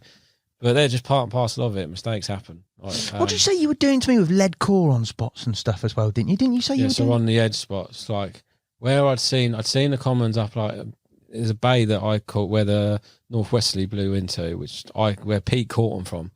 I used to call that Pete's Bay, Right. where the biggest sets of snags lived. Where there were silver birches. No, what were they? They were massive trees, like not oak. It was just a really tall tree. What, just lopped in the water? They'd fallen over the cracked willows, I think they were, but they were a mess. Is that a big tree? I don't know. I'm no tree expert, No, never mate. mind. They were big and they were in the water, but there was 2 of them and they'd fallen and they'd covered this whole bay pretty much. And it's like 18 foot deep there. And God. you could see the limbs going down into the water. And I'd lamped it at night and it was just full tree under there. I knew the fish used it though because there was no moss on the branches. Yeah, I used to see snags. Obviously, if the snags have got the moss on them, they're dead. They're dead. But when you start seeing it starts fading out, the closer you get, then it's bang on. They would use that area, so any places I can get close to there, I'd bait little edge spots because I thought if I can get them under my feet, where I can either hit and hold and just salmon swoop. That's savage, though, isn't it? I had like 4 or 5 spots like that in there, and that was the game plan. And I'd bait up, and there was 2 spots that would go with regularity, so they'd be dead opposite of each other. Funny enough, so one in Pete snags, and dead opposite was Farmer's Field snag, where I'd first caught the eel from. Oh, is that where you had the eel from? Yeah, Okay. they'd bounce between the 2 of them. So I knew if I put food there, but I only ever saw the mirrors on it. The commons would not. At the time, the commons wouldn't go near it. I would never see them there. I'd see them in the snag. Would you? From the boat, but they wouldn't come that close to the bank. But yeah, I was doing because the bait was going. I thought the mirrors are eating it. The common might eat. I'm not there all the time, so they might creep in. But just so that it'd get used to it, this is a DK trick that he taught me. I'd take lead core and the lead and whatever rig you're using, whether it be like just a stiff rig with a stiff filament or anything, whatever you're using, I'd put that out on the spot. What, and leave it? Yeah, with no hook. Just tie it off to a tree or a root. Yeah, so it ain't going nowhere. A bit of line as well. So line, lead core, lead, rig material, and a little swivel. Just leave it on the spot. Bait all round it, yeah? And then in my head, if they were feeding on that, they're eating that constantly. Yeah. And they're not getting hooked. They're just their noses, their face, everything, pecks, they're all hitting that line. So because I was shook up myself that they're getting so aware of everything in their own environment. So I just thought, get this to become part of their environment, and then it'll be sweet. It's like a modern day Yatesy Scarecrow and Redmire job, isn't it? I mean, I wouldn't go that far. That's carpy though, isn't it? Let's think of it that way. Yeah, I'd do that, and then when I'd go to fish, I'd go back out, get the rig, the line out, leave it on the bank, and then put my one. Not exactly where it was, but similar, yeah. And I'd caught fish doing it that way. Not like I didn't light it on fire, but when I did fish, I didn't throw as much bait in. Yeah. But I just wanted to get them used to seeing it because I knew they would feel it, and I thought, well, if they feel it when there's more chance of them feeling it when there's less bait there. Because when I was baiting up, I was putting more down than that. What sort of quantity did you put on those edge spots? Oh, a couple of them I piled it in. Did you? Yeah. Even though, like, you're talking... The mirrors just kept eating it. And I was trying to think, well, fill them up, and then the mirrors will go away, and then it's more for the commons. I came up with some mad idea, and it did work. I've got a video of this and all. I flavoured tree roots. You flavoured tree roots? So I got like a liquid, boilie glug, yeah? Yeah. I thought, well, tree roots that go in the water with all the little fluffy bits on them, yeah, they're sucking the water out to the tree, aren't they? Yeah. So I doused the bank and this edge in the boilie oil glug, and I watched it go all across these roots. Seep in, yeah. And I just thought, well, they're going to suck it in, aren't they? So flavoured the roots. And I was only trying it to see, because I thought, well, it's getting expensive to throw loads of bait away for the mirrors to keep coming back here. Let's see what else happens. And I was going down every day at this point. So yeah, I'd flavoured this bank, and the next day I came back and I watched the cheeks come in, and it's just circled a few times at the bottom of the snag, on the shelf, sorry, and then it came up. This thing got out of the water. His back was clean out of the water, and it was eating. Shut up. The roots. Yeah. Right, that's it, boys. Forget hooks. I'm just going to bait the bank and wait till they come to me, mate. Lift them up. Mate. Go on, lad. Yeah. But I was just trying to do stuff like that, thinking I don't need to. If I can get them there with flavouring that, it's a mad concept. Yeah. You wouldn't have to think about that anywhere else. Like, it was partly like coming up with an idea and partly boredom, innit? Yeah. Like, your mind's running away with you, though, isn't it? Basically. Yeah, because there's so much a vast lake there that you can't touch and you can't get to. You're only destined to bait humps, margins, or gullies. But you don't know if they go there. And you've got to go out every time, bait them, check them, all around the different points of the lake. But if you get run away with that, you're just feeding them. There's no point, because to find that one good spot, you've got to have 10 or 15 spots around that lake. Yeah. And if you've got all the time in the world to work it out, fair enough. But I didn't. I was there at the weekend and then midweek for a couple of hours now and again. Like, I'd bait up every week, but I didn't want to. I had a busy life. I had other stuff to do. Yeah, of course. Obviously, partners and going out with the boys, going to the pub. I'm just a normal bloke. So I tried not to get too wrapped up with it. And even when I fished, I weren't full time in it. No. I'd do these weird little intense periods and then leave it. And then just walk away, get the ump, walk away, have a recharge and go again.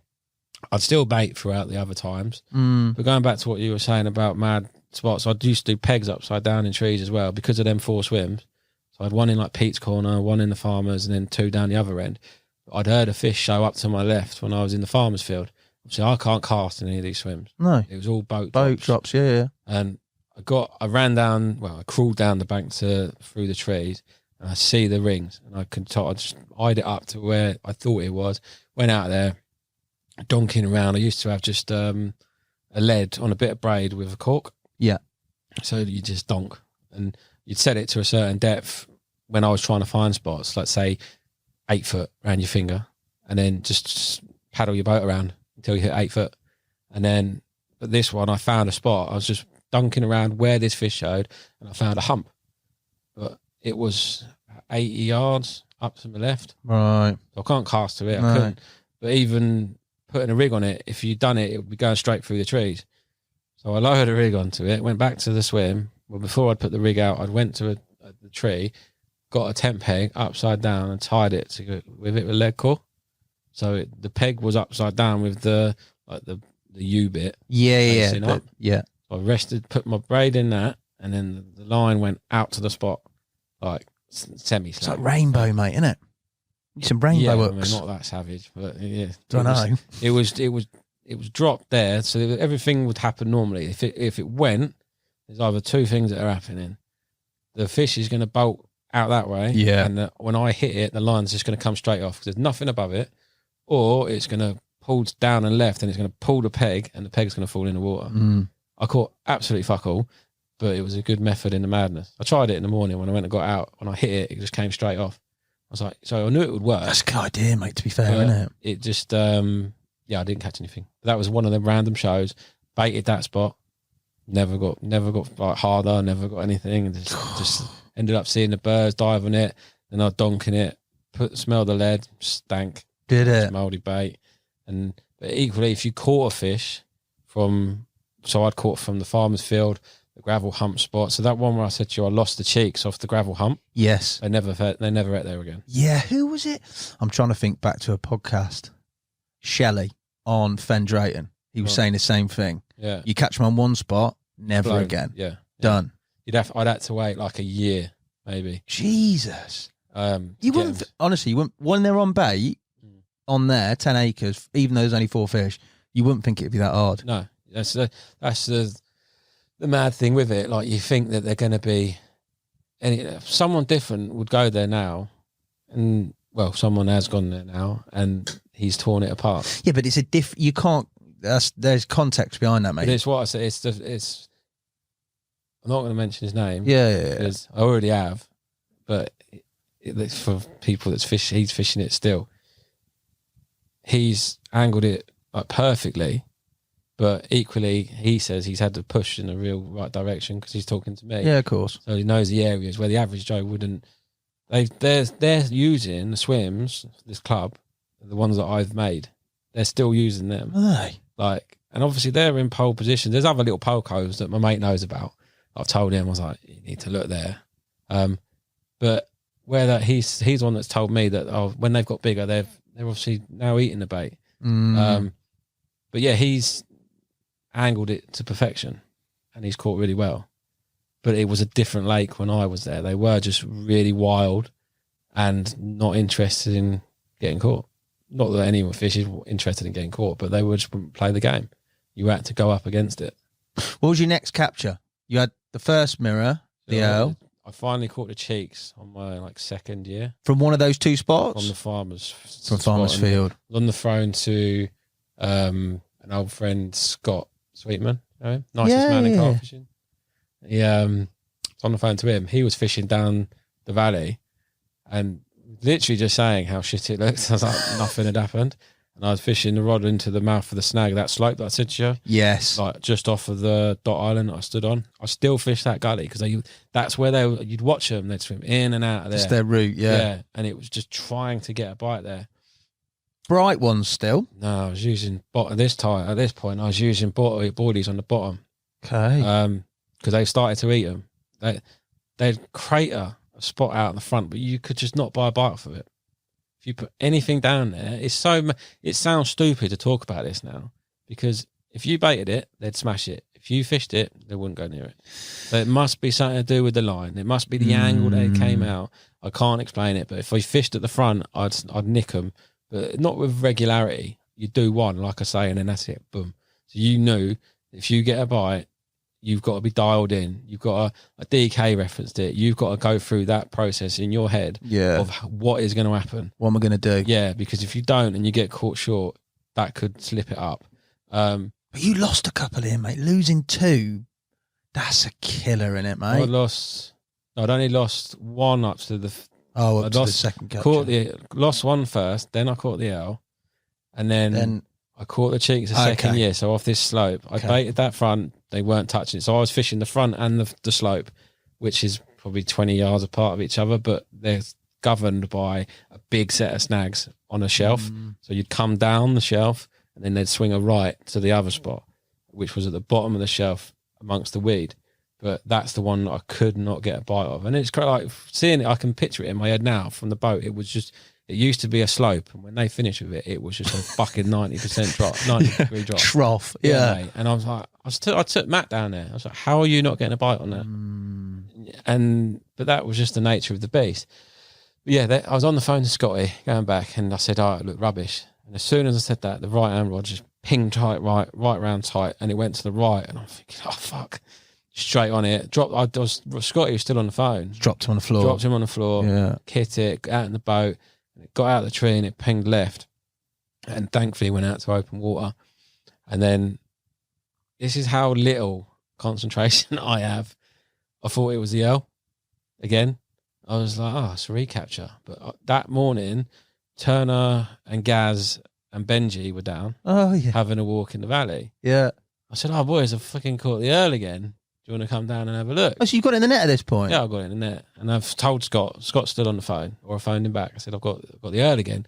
I was a bit like, for God's sake, as if I've caught that again. But I just convinced myself I had, because it's got a very similar scale. Right. And I convinced myself it was the same fish, and it weren't the one I was actually after, right? I like it because it makes me laugh, this story. Anyway, the boys have all come down. So they're all down. Scotty, Turner, Benji, and Gaz are all there taking photos. And I packed up. I said, all right, boys, I'm going to go. They're going off to look at other places. Ironically, we went to the Park Lake. All having an ice cream on a nice sunny day. Yeah. Having a chat and that. Gaz is looking at the photo and he's gone, oh my God, you've done the photos. I weren't going to photograph it. So I was going to, I've left that bit out. I weren't going to, they've all come down and I said, I'm not going to photograph it. And they've said, no, go on, photograph it because it's a buzz, we're all here. And even nobody else at this point noticed. Even the carp oracle Turner that knows everything, he hadn't noticed at this point that it was a different fish. And so we've done all the photos, slipped it back. I've even gone in the video. Look at the red cheeks on it. Look at it. There you go. Still completely unaware. Brilliant. Part of me is like, that's how little I care. Like, Yeah. As in, that sounds really bad, but I don't get wrapped up in it. Like chasing, I don't know. It's a weird. I should have known, but I didn't. I was just like, oh, it's the Earl, dead certain. Like, and went down to Park Lake. All having a nice ice cream, sat in the grass. Gaz is doing his usual on the phone, like zooming in, zooming out, zooming in. He's like, El, that's a different fish. Then we've all looked at it and I've gone, fuck me. I've only gone and caught the second mirror. What a buzz. Similar weight. Yeah, like 32. Yeah. Bloody hell. But I love it because it makes a wicked story. That, like, even though it's me being stupid, it's a wicked story. Like, so yeah, that was the second one. Cool. That's brilliant. And then, again, all I ended up doing for the next year and a half, I'd say nearly 2 years, was chasing them around. I had about 60 times I could have caught both of them mirrors again. Everywhere I go, everywhere I went, everywhere I baited, they'd eat it. I caught the cheeks again off of the gravel spot, which snapped. I was using an Amnesia D-rig on a balanced tiger, I remember it. And it just, on the bite, it snapped. You're joking. And at that point, what snapped? The hook length? The hook length dead in the middle. I just came back with a fucking swivel loop and everything was, not on the swivel was fine. In the middle, it just fucking snapped. And I don't know if it hit a rock or what, I don't know. So yeah, I obviously burnt. And I spent all day in the boat trying to look for the fish. I was like, I can't not know. Yeah, which one it was. Yeah. And just about to give up, and I saw the cheek swimming down towards me with a tiger nut in his bottom lip. I was like, I felt like, oh shit, I've left the hook in you, mate. Sorry, but I see him again the following week, and it was gone. But it wasn't the common. But at this point, I started seeing the second 2.5 years in. I started seeing the commons. I was up a tree in the swim that my first ever swim. Ironically, it would be the first swim I fished and the last swim I fished as well.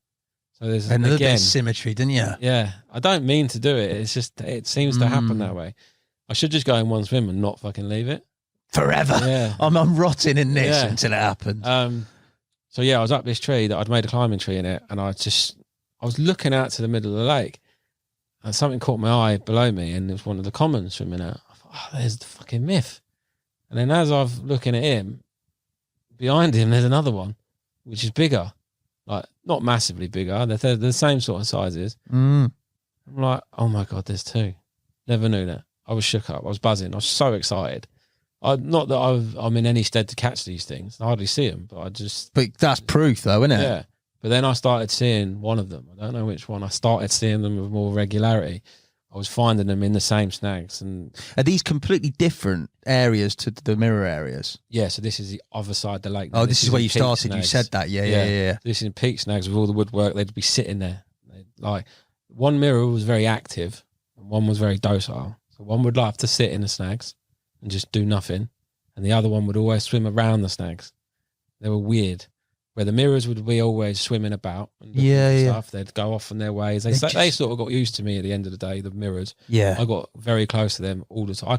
The Earl at one time, my mate Jay laughs because if I saw the Earl, I tried to hit him with my oar. Yeah. Like, go away. Because I know if I see you, I'm going to fucking catch you again.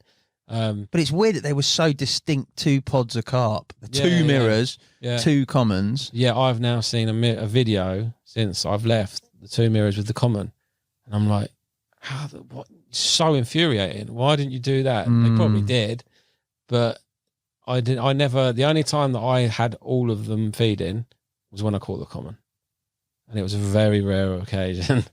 But that's jumping for. That's like the first couple of months into the new ticket starting when they finally. Oh, when it was a ticket, right? Yeah, so that, wow. Being all mysterious and weird, I had this personal battle going on with the lake. Yeah. Constantly falling over, getting my kit stolen, everything you can imagine for fishing an overgrown hellhole. Cutting your own swims, even having the gumption to go fish it, it was just a pain in the arse. But then when the other people came, there was like a weird shift in the dynamic that I felt after I'd caught the common, that the lake was like, all right, you can have it. And then that's it. it's locked up again because I caught it when they started fishing it. The imposters, I called them. Really nice blokes. They're getting excited about their fishing. I can't. Of course. But I called them the imposters because you're on my fucking lake. And it did. It felt like my lake because this has been me for 3 years, for 4 years at this point. Jesus. And yeah, I caught it out of the middle. I caught the common out of the middle on a little silt spot, which I first messed up. What do you mean? Dropped the rig. Yeah. I'd spent backtracking a bit. It was like end of May. It was coming up to my birthday. And I'd taken a week off. I'd baited in front of this bird hut, right, where I'd found another set of snags that I'd always walked past for some reason. I'd never seen anything in it, so I'd always ignored it. And I lamped it up, and I just found like this massive gravel slope. Bad angling on my terms, but it was another hole that they lived in. So it was right on the front of the bird hut in this tight little bay, all foliage that came out about 25 yards. Right. Shallow-ish underneath, but dropped off pretty quick. When you get out in the boat on a good viz, you could see this perfectly shiny gravel slope going down to 15 foot of water. And at the bottom, just a like gravel plateau. It was mega. But it was just a runway, so they're going up and down it. So they must be doing it with regularity for it to be clean. So clean, yeah. And I baited it. I was like, this is going to be another spot, lining up for this week that I had off. And the bait was going. I'd go and look down there, and there was nothing. You couldn't see any bird seed. You'll be surprised how much bird seed you can see on a spot once you put it on. Mm. Like even people that think you're fishing on flat spots, if you put bird seed or any bait like that's like got that much stuff in it, your flat spot suddenly becomes like that. And you think, fucking hell. That's why your head gets blown away with the boat fishing. Because once you've thrown bait on it, it looks completely different. And then you're looking for the perfect spot again. Anyway, I was baiting this front of the bird up on the run up to this week off. Went out the 2 nights before I was going to fish it. I was with my mate Joe. He was fishing the South Lake. I said, come on, we're going out in the boat on the reserve light. And I've got a bait and I'm going to lamp it. I've put the light on, head over the boat, looking down. The common is on the spot with gills flaring. Jeez. I've just turned the light off. Yeah. Dropped it. I was just like, I looked at Joe. I was like, it's fucking down there. Like, now what? I just put the fucking Rods. light on it. Like, yeah, but it's realistically, it doesn't work with a life of work, does it? You can't just go and get the rods and go, it's 11 o'clock at night now. Yeah, true. When you've got like, where I work in the city, it's a bit out of order dropping out. You're letting other people down on the team that we work for. So I'm like, well, I won't do it. I used to do it when I was younger on a different job, but not anymore when I was working there. So anyway, again, I just get, fuck it, we'll just lamp it up. Bollocks of it. So I lamped up and I put it on and it was halfway up in the water, just looking at us. It swam around the boat, looked at me, and it didn't spook off. It just drifted off. So I said, oh, happy days. Like, he hasn't spooked. But I'd already thought I'd spooking him anyway because it's night time and all of a sudden there's a light There's on a him. light on him, yeah. Yeah. But yeah, so I was cock on for fishing that Friday. I was going to catch it from this bay. I was adamant on it. Like, you'd just seen it. It was there, running up to the moon. Everything was aligning. It was gang on for it. The weekend came. Friday night came. Lowered a rod, straight boat over there. Lowered a rod. Got everything sorted. Found another spot up to the right. Lowered a little tiger nut on that. Everything was cocked. Yeah, it's happening. Sitting back, and it was that time of year when it gets hot in the mornings. You know, you wake up and there's sun on you. Woke up to that. Had a single bleep on that rod. Thought, oh, happy days. Then another one. And I haven't noticed there's a fucking bird. It's just diving on me. This is a little more end diving down 15 foot. God. And it's just picking up. I'm sure it must have just singled out that tiger nut and just kept picking it up. And then it had a 5 ounce lead on it, so it weren't going to move it. And in the end, it just spurted me all day. Nothing happened. And again, I got the same feeling I had on the Park Lake. This spot ain't going to do it. Like, something is wrong here. What are you doing wrong? And there's a pattern that had emerged that I'd always fished the edges, like whether or not I'd fish where the fish were, basically. Yeah. I'd always fished where I'd seen them, and I'd never see them out in the middle. So I didn't fish out there. I'd see them around the bars, so I'd fish there, but it never amounted to anything. This day I went out in that boat And I said, I don't care anymore. I'm spending all day out in this boat until I find something to fish on. Got up to like 35 degrees that day. Ugh. Right, I was out in this boat all day. I had no water. This is the big carp life that everyone wants to do. It's fucking shit, and you don't want to do it. Pardon my language. I spent all day out in this boat, no water, and I was getting a pounding headache. And I was like, I found nothing. I thought I knew everything already. So I'd found no new spots, all the humps and bumps and gullies, and checked all of them. Nothing was new. There was no turned over spots. I was paddling back to the camo netting swim. It was my first swim. This is where I was fishing. Was the first swim that I ever fished. Was the camo net. Yeah. Paddling back there, and I had this little voice in my head that I think we all have at some point in our life that says, go and have another look. Yeah. Just turn around, do it again. And I was pretty fatigued at this point. I couldn't be bothered anymore. Span the boat around, went and had a look. And just before the entrance of the main bar sections and the deeper water, where I'd stood where they were spawning, I was just looking along the bottom of the bar, around the weed, I found this perfect little triangle of silt, freshly dusted. And I just knew that was it. That was a spot. Blocked it, blocked it, looked at it from the bank, and there was a crane on the far bank, and it lined up perfectly with the red light, the bit on the pivots on the crane. Okay. I'm like, sweet, as long as that crane stays there, I know where to watch. I didn't need to wait that long because I'd put a rig out that night. But where the weed was up, there was like 4 bars between me and this spot. Right. And they're high bars as well. So the spot would have been 12 or 13 foot deep. These bars are like 4 foot below the surface, and I'm fishing over 4 of them. That's horrible. With braid. So I was resting my line on the weed, on the top of it, so that if it went, in my head, it was cushioning down onto the weed, so that it's enough time to go out in the boat and get it. You know what I mean? Yeah. And there was this one bit of weed that it was all going straight, and then it curved round a little bit. And, you know, I don't know why. I was like, I don't like that. I want it to be straight. Yeah. So I've just tried to tilt it. I've lowered the rig, and I've gone to the tackle shop, and I've bought some squats that are the smallest thing that I could find that would resemble a bloodworm.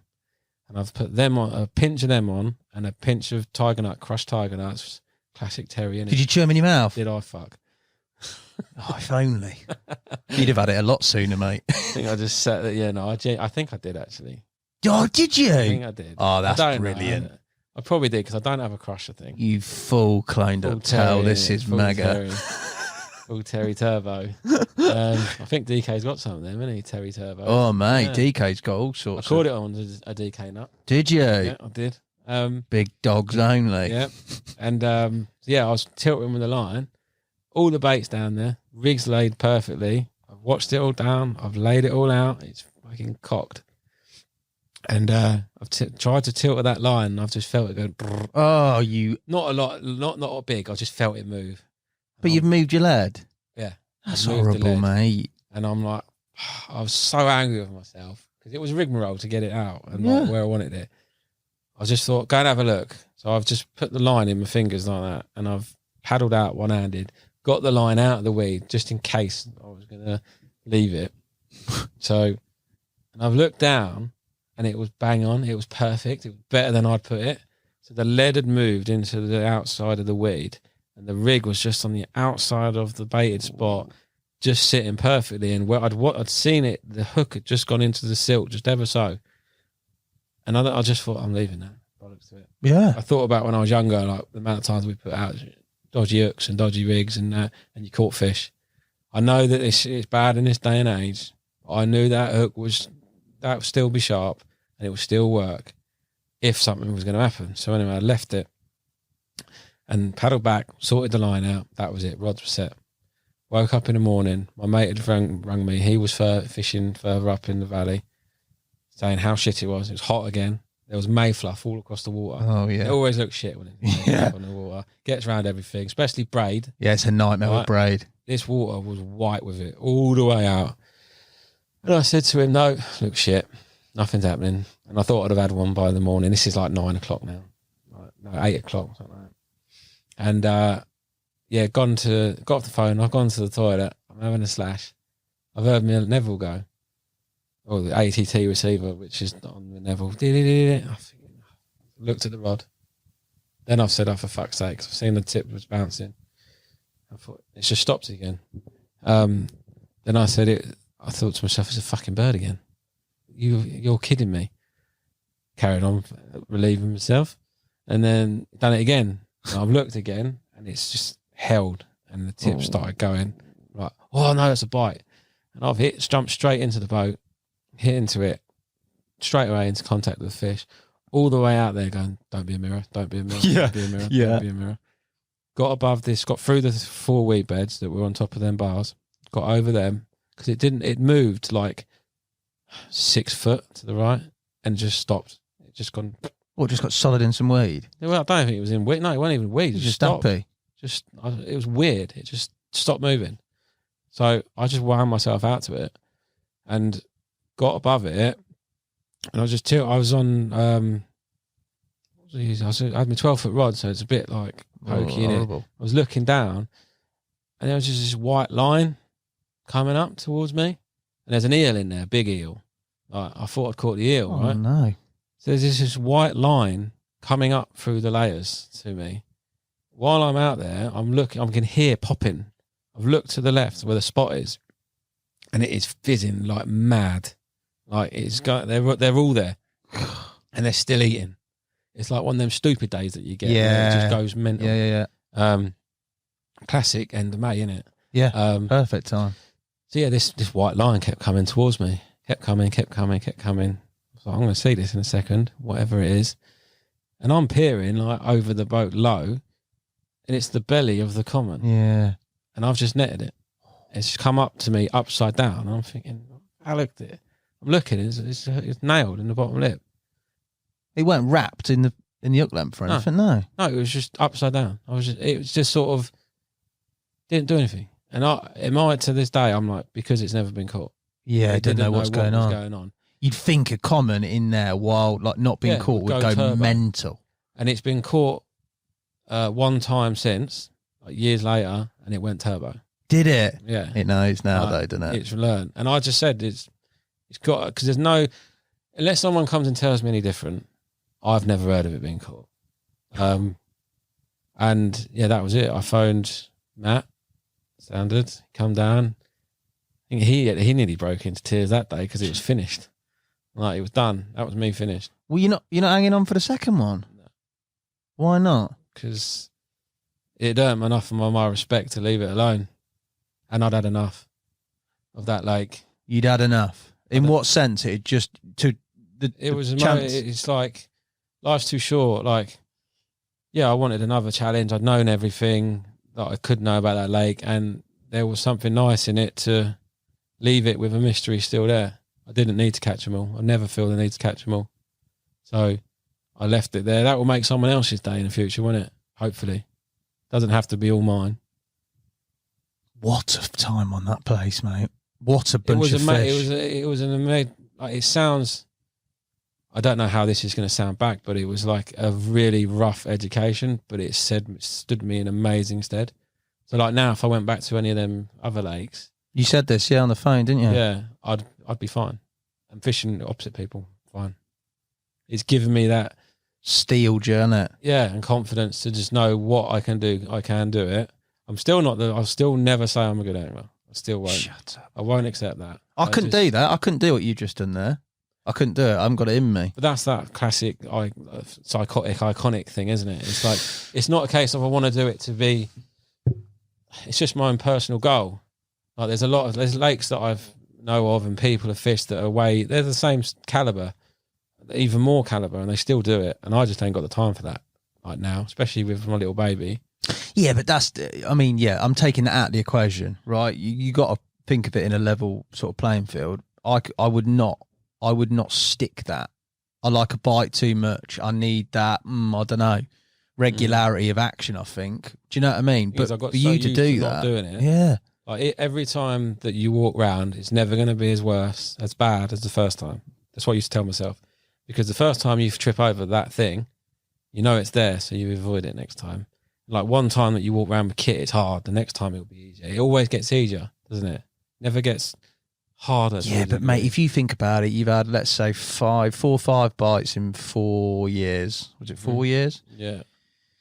Like, to keep yourself motivated. I know you fished it in concerted periods of time and then sort of, got disenamored with it and came back. But that mindset, or that, I don't know, that's a very unique thing to a certain percentage of angler to be able to do and stick it for that length of time.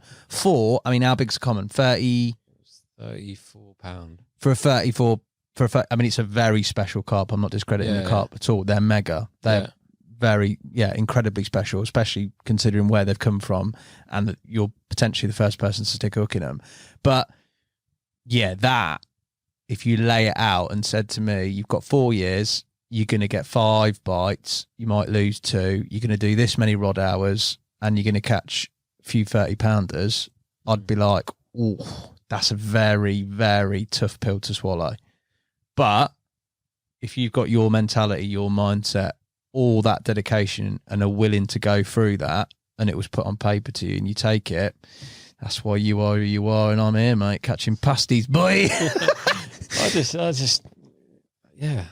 know. I just fell into that world, and I do enjoy it. They're still out there. I've still got plans to do more of it, even now. Oh, mate, let's not completely hoodwink the audience, mate. You've done loads of it. You've had some really good results, which you're not going to talk about, which is completely fair dues. But that is very much your sort of, I don't know, you found your niche within it all, haven't you? Yeah, I think there's always a positive to be found from negative. Yeah. Like, I could have just run away from the roach pit, say, I will never be as good as them boys, I can't fish lakes like that, and go and do something different. I'm not going to discredit anywhere that other people fish or anything like that, but I could have ended up on, say, a day ticket circuit where you exactly. pay your money and they climb up the lines, right? But it's still, that's a level. Look at Tom Maker, right? Yeah, people go like, "Oh, not big carp. He's up there, mate." Mega. The stuff he does, and a lot of people go on about, "Oh, he cheats, he does it," but not him, but other people. Although he's got secrets, shut up. Mate, they're just good anglers. Mega, mate. They're like, mega. That's the way. But that's a different type of. I couldn't do it. I'd get. There's one of the club lakes that I've got a ticket on. You get lucky, you'll do it well. You can get ramps of fish. You can get like bites of 12 fish. You're shook up, mate. I was up all night, fucking absolutely fucking shook. And it's happened, like even with Gaz, we're just like full shake up. Like, and I think Tom does this every day. Yeah, he's incredible, isn't it? I'll take one every 4 years, every day. Sweet, thank you very much. I think I live in the middle of the spectrum, mate. You're here, you got your Tom Makers here, and I'm just like here in the middle, mate. I don't need 12. I don't need that special. That's the beauty of the sport, isn't it? It's interesting, isn't it? Everyone's in a race to be the best. Some people are in a race to be the best on every type of lake that there is. Even in the guesting scene, there's got to be the best. In the day ticket scene, there's got to be someone of the best. But we're all just fishing. As long as I have a good time, I ain't got nothing to prove to no one anymore. Like I used to think, like I said to you, I want to like hold my own. Yeah. And I've caught enough now to go relax almost. I'll relax a little bit. But now I'm doing it for me. Now I'm doing it personally. For years now, I've been doing it for myself. Yeah. I was doing it for the wrong reasons back then, trying to be like cool and chasing. I'm proud of everything that I've been in. I wouldn't change any of it. Especially like what Gaz has done with Sub. He's brought so many of us together. Yeah. And created a whole scene that like Gaz can't bring anything out that someone doesn't mimic. Like, you know what I mean? But that's only complimenting how good he is. Yeah. But yeah, if he didn't do that, like obviously there's other people out there that are just doing it. Yeah. I know him, you know him. Yeah. Like that's no matter what you're doing, as long as they're enjoying it, it's all sweet, isn't it? Can't get him on a podcast. Bloody hard work, mate. Europe. Yes. Obviously, I saw a SIP episode where you and Gaz absolutely filming, wasn't it? Mate, that weren't bad I'm filming. not built for it, am I? You are built for it, mate. What was bad about that? Oh, this is your hypercritical beating up yourself eye. Yeah. Mate, that was good. You absolutely carved it up. There was only one bit that I was well happy about. What? When there's a bit in it that Gaz says, because Gaz likes to chat in about, what do you think it is? Like when he caught a big common. Yeah. And he goes, what do you think it is? And I was just going, common carp, mate. and it just stopped him straight at the track. And but no, it's one of my fondest memories. That trip, it was hard work. Yeah, you battered But, it. I think you have to be in that mindset to just keep going. How many do you have? I think it was like 30 or something, 35. I might be wrong. I don't know. Where was it? In France. France, public lake, wasn't it? Yeah, all public. Yeah. Yeah, but ironically, even if I couldn't even tell you where they are now, I couldn't get there. I think Gaz is driving sweet. Yes, cheers. Thanks for the. I had to drive home because he was all shook up. Bless him, no, he caught more than me. You did well, boys. Oh yeah, we done great. He said he caught more than me. He caught 3, and I didn't see him, so it didn't happen. It didn't happen if you don't see him. So tired. I slept through him. We were sleeping like brolly to brolly. Well, you've seen the video how close they were. Yeah. And he had 3 on the last night. He'd had 3 bites, decent bites, and the receivers were on loud. Yeah. Because we had a couple of rods in front of us and a couple of rods behind us in the next little on the same spit on the other side of the bay. And like a beep was a bite, and so you got to be wired in. And he had 3, and which he said were noters. Didn't wake up. Fucking flat. Yeah, that's a sign, isn't it? And he told me in the morning. I woke up. I felt quite chipper, and he just looked like a deflated man. Yeah, battered. So what's up with you? I've had 3. I was like, no, you haven't. I just instantly told him he hadn't. But yeah, he did. He'd had 3 mega ones. I'd had a good sleep. So what was the biggest you had? I think like 39, maybe 40. I remember being busy, man. Gaz was the 40 gang. It's like, how did you find that? Because that's very much like, I know it's maybe there's less suffering, maybe. I mean, it's still hard work, but there's less brambles poking around doing whatever, but it's still raw, unknown. Where does that sit? I love the one that was called Shakespeare. Right, I love right. Because that's like wild. It was weedy when Gaz had been before, but it weren't when we were there. But still, it was an experience, snag fishing. I don't do that much snag fishing like over here. I did on the reserve, but other lakes I've not done it that much. But that was like, they lived there, like all around the lake. And I did have I had fish out in the middle spots. I found spots where I just donged in out in the boat because the viz weren't there. Right. Classic reserve tips, tricks. And it worked. I caught a couple of nice 30s off of that. I think like, biggest was, I think 39, 35, 38. Yeah, Gaz was steering the show with the big ones. Mate, I think you both handled bloody well. But it's good. I like them sort of things. I couldn't care if I didn't catch. It was a holiday for me. Right. Because on the first lake, Gaz was catching all of them. Then I think I caught a couple of small ones and another and a decent one. I think that was £39 and all. We just call them 40. That's why I go between 38 and 45. It's in that bracket, isn't it? It's in that bracket. But yeah, no, he actually said to me, he goes, it's lush because I could go through that whole trip and I'd be burnt if I didn't catch because I would put the effort in, but it's not the be all and end all for me. Yeah. It's like, obviously you're there to catch fish and we did catch fish. You didn't feel that pressure of cameras and making a video and... No.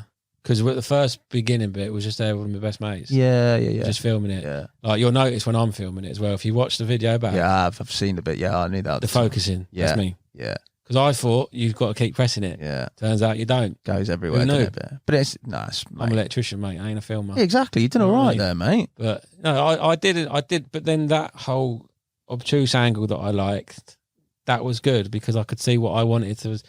If he went out in a boat, I could just play around with the camera. Yeah, even if they didn't use them. Yeah. You enjoyed that? Yeah, I did enjoy that. I would do it again. Like people, guys have said about it. I said I would, but like this year we're going to go away, and I don't think there's no need for anything. So it's just mates going away. Just a trip, yeah. Yeah. You've had some success in Belgium as well with Gaz. Yeah, mate. Yeah. You've caught some. Yeah, I was lucky there. No, I don't know, mate. Why do you keep saying it's lucky? It ain't lucky, is it? But I'd rather be lucky than you can't. You just a constant down player, mate. You got you're not blowing your trumpet, mate. You caught them. Yeah, that was cool. That was a nice place. That was. Shame they all passed away now. That's a complex of lakes, isn't it? Yeah, it's like 15. Yeah, it's a lot of lakes. But it's like 6 or 7. They're all connected. Yeah, some flow in. There's big tunnels and you can watch them swim in, swim out. Like the big one that I caught, that arrowtail. Yes. Was caught like 4 legs back or 5 legs back on its last capture. Then I caught it in the last lake out in the middle. How'd you catch that one? That was, so they all fished in the edge over there. Mm. Like, you see them bait up, they all come and throw loads of maize in the edge. And obviously with us English, we fish out in the middle, don't we, and find spots. Yeah. We do fish in the edge, obviously, but it's not you don't start there. Well, you can start there. You spread your rods, don't you? You find what's out in front of you. I ended up on this point, but we were jumping around every day. Yeah, I remember. Yeah, we were never. I did 2 nights in that swim, which was the longest. Like, other than that, we were jumping around. I found 2 weed beds out in the middle of the lake with a silt gully in between them, and I was like, "That's bob on, a isn't bit it?" of you, innit? And just again, spread of boilie and hinges out the top. There's boilie crumb as well, if I remember rightly, because the second bite I had off of it. I had arrowtail the first night. How big was arrowtail? Beautiful fish. You'd have to ask Gaz, but I'm sure it was like between 47 and 48. Yeah, it's a 46. good 40. It was around that. It was like a big carp. I had this bite, and I was with Marcus. He was fishing behind me on I think it was a shack lake, they called it. Mm. And so we was having a lovely time. Wes was down, and another bloke, but I can't remember his name. Had this bite, and the fella called it. While on the bite, matey boy that was a local called it. He said it's an arrowtail. This thing was just whizzing. Was it? And it'd gone through the weed bed that I was fishing, and then it just locked up. And I brought this weed bed was probably the same size as your studio here. It was massive. Bless Marcus, he jumped straight in, but it was only a short, like 2-3 foot, and then you're dropping down to 12 foot of water, so you couldn't get out. And we're looking, and with a head torch, you can see the line going through the middle of the weed bed, and at the very back of it is this mid-40 pale side. It was arrowtail, just there, just wallowing. I was like, I'm gonna have to jump in and get it in a minute. But luckily, Em managed to part all the weed, and it's glided through, and we just netted the whole thing. And then we drank a few Duvels that night, I think. Got a bit shook up, and the next morning I didn't have any rods out. I brought the rods in because it wiped out the other rod as well. You just didn't put them back out? I didn't put them back out. I was like, oh, sweet. That's a buzz. And we had a party with them. And then the next morning, Gaz was fishing opposite me in the reeds, and the big common come out. I'm pretty sure it was the one that was unknown, the one that's on the front of sub with Marcus. It came out right on the spot. Gaz's head is just peered out with his eyes up, like eyebrows raised, like, you're on that. And I just like, remember pointing down to my rods and going, the rods ain't even in, bruv. They're not even on the spot.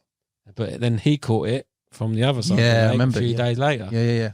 But I had that one. But the next day, when I did put the rods back out, I had the fish called a new lin. Yeah, I had to mega. buy pizza that night. When I caught arrowtail, we had a thing going that we had to, whoever caught 40, you had to buy whatever value it was, is how much you spend on the dinner. So I had to spend whatever. 43 quid? 48 quid? 48 quid, 46 quid, whatever it was. That's what I had to pay for dinner. And then I put the rods back out the next day. I had 2 rods out, and with my third rod that was using up the channel, I was using that as my spot rod. So I was just flicking that out, and the left damn rod is just started picking up the line. I haven't got the bob, I haven't got the receiver on or the heads on. I've just seen the line picking up out of the water. And I'm still looking at the spod thinking, spod, how the hell have I caught that? And I'm just lifting the rod up going, I don't understand. What's it on? Yeah. Then I've watched it swim left. I'm going, oh, fuck me, that's a bite. And I've hit it, and I've had that new linear. I know this weight because it saved me another night. £39.15. Oh, that's I was tight laughing. weighing, that is, mate. I'd only just put the rods out. And I said, guys, come around and do a photo. What have you caught? I said, this mega linear, it looks big. And we was all joking, like, I was like, bollocks, I've got to buy dinner again. Didn't want to. Didn't have any money. 1 ounce, mate. And I'm well happy about that one. Yeah, I bet you. I can imagine the blood on your and it was face. great pizza and all. If you ever go to Belgium, this fucking pizza was incredible. And then I had the full circle one first. That fully scaled. Yeah, that's a beaut. That was the first fish. Ironically, that was from a no fishing swim as well that me and Marcus were fishing. Big sign that says no fishing, but I can't read Belgian, so it's fine. You can't read Belgium. Yeah, so nice. I just we cracked on, and I caught that out of the little bay where the wind was blowing into. We'd seen a few show, just found a couple of hard spots, and the next morning Marcus had a couple, and then I had that bite, and it was the fish that Gaz had originally gone there with Miki to catch. Yeah. Obviously, I didn't know that, but until they told me. And yeah, so it was a full circle carp. It was lovely. It was a mega trip, that was. And all of it was just lush to spend 3 days with them two. Just had a great laugh, had a fucking good crack. It was brilliant. Your future fishing. Sorry, look at my blooming phone. Can you see that? No, you can't see that, mate. You're all right. No, can you put it on the podcast? What, your The phone? Barble Boy Barble Boy. Oh, that's explicit, mate. Yeah. So this geezer has caught a 20-pound barbel, right? Has he? Yeah, and he tells everyone that he's caught it. If you just met him, he'd be like, I've caught a 20-pound barbel. I didn't really get a good look at him. Just looking at the thing that he was holding more than he was looking. Probably. Yeah, it's a big penis going into his mouth. He's the only man that, yeah, he takes, he gets battered by, this is going well off subject, but he takes it really well, like banter. He's caught a 50, but hasn't caught it. What? Yeah, he went to go to the toilet, so he let the head bailiff watch his rods. They're all shouting at him to come back, and he was like, oh, piss off, you're all taking the piss. 50? Mate, he's landed a 50-pounder, and they've called the common shit happens. He can't claim that, though. No. No. It's £25 each, isn't it? Yeah. And, yeah, so you just need all your viewers to know he's caught a 20-pound barbel. What a guy. What's his name? Barble? Zach McLovin, I call him. Zach. It's not. I can't even pronounce his second name. What's his nickname? Barble Boy? That's what I call him, Barble right. Boy, yeah. Barble Boy. Loves the Barble, mate. And he's caught a really nice mirror as well, which is on his bank card, which is also gay. On his bank card? Proper, isn't he? He's full Lampard, that geezer. Boy, mate, that. If you got it on your bank card, that is skills to pay the bills. I'll keep this in there now. That's made it. Bank card's done it for me, mate. It's actually his fault because he's phoned me. So yeah, he. I also like the Photoshop that he's put together he's there. got a massive dick going into his mouth. I mean, yeah. Don't sugarcoat. Well, maybe sugarcoat it. You're angling your future. You said there. You've obviously you've got a newborn, well, relatively newborn, mate. So life is slightly different in terms of maybe priorities and things going on. A cool capture and all. That's a great story. Yeah, tell me the old story of her birth, mate. That's a brilliant story. So we had quite a intense pregnancy. Like it weren't a smooth road. Okay. And then towards the end, like towards her due date, I'd gone to see my mate Scott fishing. I lived up in Bedford at the time. Oh, okay. So I went up there and he was fishing locally to there. So I'll have a few teas, nice takeaway, just two mates having a chat. And good crack on there it was, like the couple of nights I spent with him. And he knew that I was having the baby and I knew he was after a big fish. Yeah. And anyway, Eloise had gone into labour on our due date on the morning. She's walked in casually into the bedroom and said, I think I was just gone into labour. I've just woken up, like, right. Enough. Suppose we better go to the hospital then. And this has all obviously happened. You can imagine you've gone to the hospital, everything. But Scott, my mate Scott, is texting me going, what's happening? Like, any news? And I've sent him a picture back of Eden that she was being born at 11 o'clock at night. And he was like, it's mega. It's like, I mean, even better than loads better than a capture, but he was buzzing, right? So I sent it to him on 11 o'clock that night. Yeah. Next day, I've returned his messages and said, replied to him, thanks, mate. How are you? What's happening? Whale, whale, whales, like emoji. Yeah, classic. He sent me a picture back of the big one. Yeah, man. And yeah, I think it was big.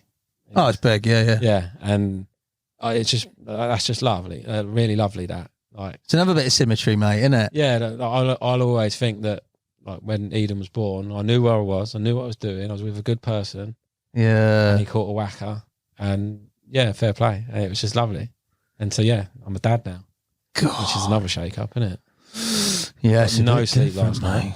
I know. First time ever. And it was all, I nearly was like, oh, that's a sign. Don't come and do it. I'd like to say that'll be the last time ever for you, but it definitely won't be, mate. No, I don't mind. But then she does one smile and it's sweet. Yeah, mate. They're a massive game changer, aren't they, mate? Like, it's ridiculous. For you, in terms of your fishing, what does that do? Everything stays the same. Does it? But like I've always said, I respect people that can do it with everything. Yeah. Like, and not be selfish. I never want to be selfish. I Mm. want to try my hardest to do everything that I still do now, but I can fish once a month. That's the deal that we've got, me and Eloise, for the time being. So once every month, one weekend, Friday to Sunday, I will fish. But I found some, not loopholes, but because they go to bed early at the moment. Nice. Yeah. I've been sitting downstairs and just be like, oh, the house is clean, everything. I get it. That's where I said to DK, I had this chat with him, that big carp fishing, well, I say, I don't like big carp. It's not big carp fishing, but the style of our fishing, getting everything prepped, getting all your bait ready and make sure everything is aligned, ready for you to go fishing, is a big part of it. It's coming to being a dad as well. Yeah. So once they go to bed, I do the bottles, get the food ready, get the clothes bag ready, change all the nappies, refill everything, so that Eloise has an easier day tomorrow, because she's got the hardest job. I get to go to work and the money. She's got to look after Eden. She's got it tough. So if I can get everything prepped and it's the same routine, it's sorted. And then I was finishing by like 7:30. Yeah. I was thinking, no, It's a few hours. Yeah. And I've done a bit already. Wangled a nice one out. I've got to show you that actually. I had between 28 and 30 pound common like last week, week before. Is this one we can put on here?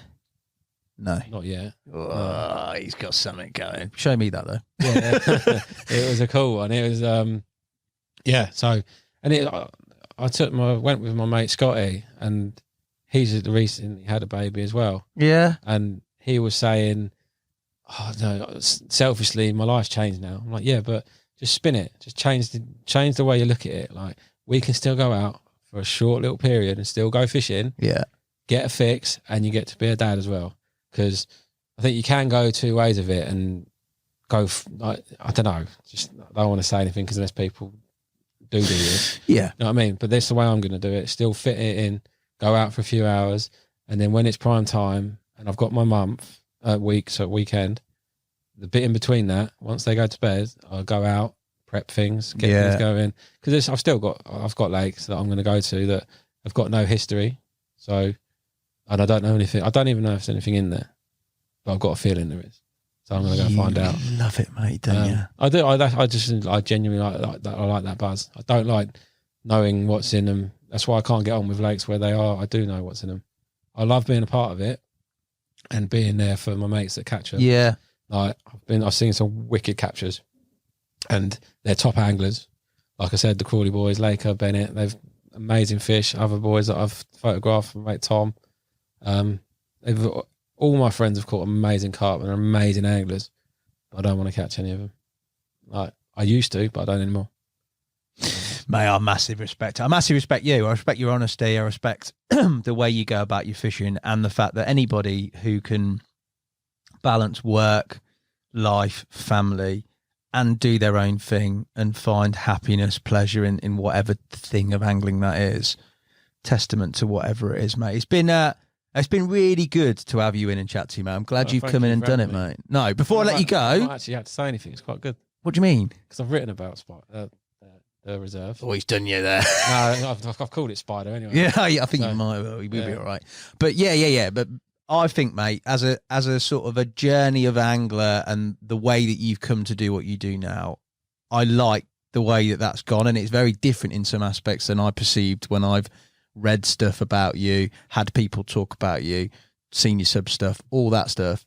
I think it's very different in reality when you're here talking to somebody. You sort of learn a bit more about them on a deeper sort of level, mate. And I think fair play to you, mate. It's mate, I really respect it. Before I let you go, I've got some quick fire questions, mate. I've not put the one in. He told me to admit I can't put 3 celebrities that you'd take fishing because you don't follow any celebrities. No, I don't. He's so not mainstream. He's so carpy, mate. What was my answer? Chuck Norris. Yours would be Chuck Norris and Gas Fairham and DK. Get DK in there, mate. Chuck Norris and DK. No, because DK would beat Chuck Norris, wouldn't he? Yeah, but you'd need a lot of coffee, mate, just to survive that, I think, mate. That'd be an absolute onslaught. Walk, mate. Just go with the dog. Right, you ready? Go on then. For the rest of your life, only fish busy day ticket complexes or never go fishing again? Never go fishing again. Shut up. Really? Yeah. Never. Yeah. Has to be on my terms. That is, I respect it. We won't test it, of course we won't, but it'd be interesting. In a few years, you'd have a full linear card. Yeah. Come on. 3 anglers, past or present, you'd love to share a social with. Cool, that's like the celebrity No, one. it's not though. I've gone anglers, haven't I? Give me a bit of credit here, mate. Past or But I present. know all the people I want to fish with. Well, past or present, you could have some throwbacks, couldn't you? Rod Hutchinson. Okay, right. So the geezer doesn't actually know me, but the geezer that first let me ever play, that sounds so fucking bad. Oh, this is not coffee. The bloke that first time I ever touched a fishing rod Yes. was a geezer on the Thames. That did you say it has to be a fishing celebrity? No, it could be any angler. Yeah, this is a geezer that got me into fishing, and he didn't even know he did it. Him, just a random dude. Let you play a fishing. Yeah, he taught me how to fish with a float. And I was on a shopping with my mum and family in Windsor. That's the first time I got. That's where the fire was lit. Great answer. Don't know his name. Don't know who he is. Him. Thames man. Thames man. I've got 2 left. Yeah. Yeah. He's thinking now. He's on the spot here, mate. I like this. Thames man's a great start. Yeah. I say my mate Charlotte, that's no longer with us. I'll have a social with her again. Oh, bless. And the third one we'll have, I don't know, pick a mix, someone else.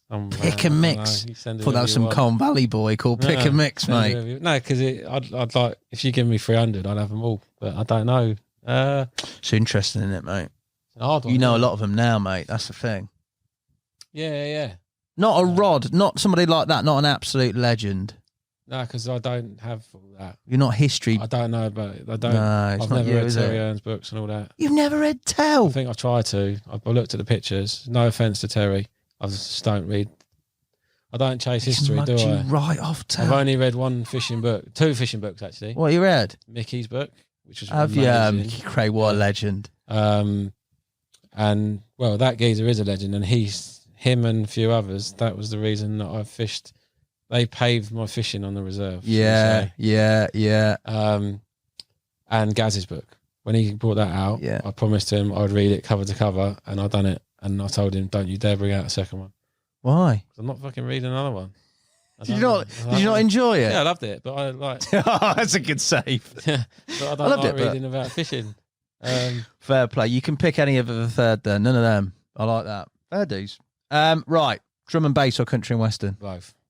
Both? Yeah, I like both. Mix, hybrid? Yeah, on the way here I was listening to a bit of country, and then on the way home I probably listened to drum and bass. What country we listen to? Chris Stapleton, Luke Combs, like them. I don't know, Old mate. Dominion. You don't know them, so I like You're loads wrong, of different mate. music. Yeah, I like Whereas that. drum and bass, I don't know any names. I just know the tunes that I like. Yeah. Well, we'll let you off. Good. I didn't That's even bring my Air Maxes in today. It's a good... No, well done. Good mix. Nice. Right, here we go. 1 angler to catch a carp to save your life. That town is. Yeah, you Without a shadow of a doubt. terminated. Not even hesitated there, have you? Without a shadow of a doubt. Only fish in the UK for the rest of your days, or only fish abroad? UK. Oh, he sacked off the abroad. I thought you'd be more abroad for some reason. No, but never mind. it's lovely, but it's home's home, isn't it? If not carp, what else would you angle for? One other species? You wouldn't No, stop. tickle some eels or do something weird? Tried it with Turner. Trying to do a bit of piking. Doesn't do it for me. That's it. Carp or nothing. I've said Perch. carp fishing is a bit of a curse. If I didn't carp fish, I wouldn't live in this country. I'd be gone. Wow. So it's carp or nothing. Okay, I respect that as well. Or on a poach, catch a British record. Do you claim it? No. Was that against poach etiquette? No. You just don't claim it. Just, So keep it real. Some of these answers are so keep it real. It's unreal. no, because that's the thing. It's not like being cool. I just wouldn't. I wouldn't want to be like that either. And it's never going to happen. And has it? Exactly. No, no, because them sort of because you'll kill the lake. Yeah. The lake. I could tell you loads now of loads of places, but they'll just get busy and they'll get ruined. and they're beautiful nature places, which the fish have got the way they are because they thrived in neglect. No point blowing the trumpet on any of them. Just tell me off camera. That's brilliant. Yeah. Dream venue to poach. Haven't found it yet. Oh, good answer. Actually, I might have. Yeah, you wouldn't tell us anyway. Yeah, I know what you're like, mate. It's a big sheet of Unbelievable. water. Put it that way. Yeah. Final question: night out on the bank or a night in with the missus? Both. Could she come? Because I can do. Would she go fishing with you if you took She's her? been as well? fishing with me. Yeah. What do you think to all that? You going to take Eden? Yeah. Eden's going to be proper. Proper. Yeah, she's going to be well careful what I say here, aren't I? Yeah. She's going to earn it. Right. Okay. Well, hopefully she might not like it. Yeah, you might. I don't know. Yeah, She might like golf or something. She can do whatever. She can do whatever she wants as long as she's not like a cardboard box. What they say nowadays. I'm going to be a bookshelf. No, she'll be all right. She'll be outdoors, mate, because of you. Yeah, we said that. Just try and keep her not in front of screens, which is hard, but out and about. Yeah. Yeah, Eloise has been fishing with me, but I was a bit of a stroppy sod because I like things done my way. Like when I can't, I'm not very good at teaching people. Yeah. I find it quite easy to, not easy, but you do something and when someone's not doing it that way, I don't understand how they can't do it. Yeah. But yeah, so what was the question? Night in with her or night fishing? You're saying both because you could split the night. She can, once she goes to bed, I'll go fishing. Yeah, good answer. Well done. As long as everyone's happy, we're all right, aren't we? You're a legend, mate. Thank you guys so much for watching and listening as ever. Until next time, the man, the myth, the legend that is Thank you. Elmo. Cheers for coming in, mate. Thank you.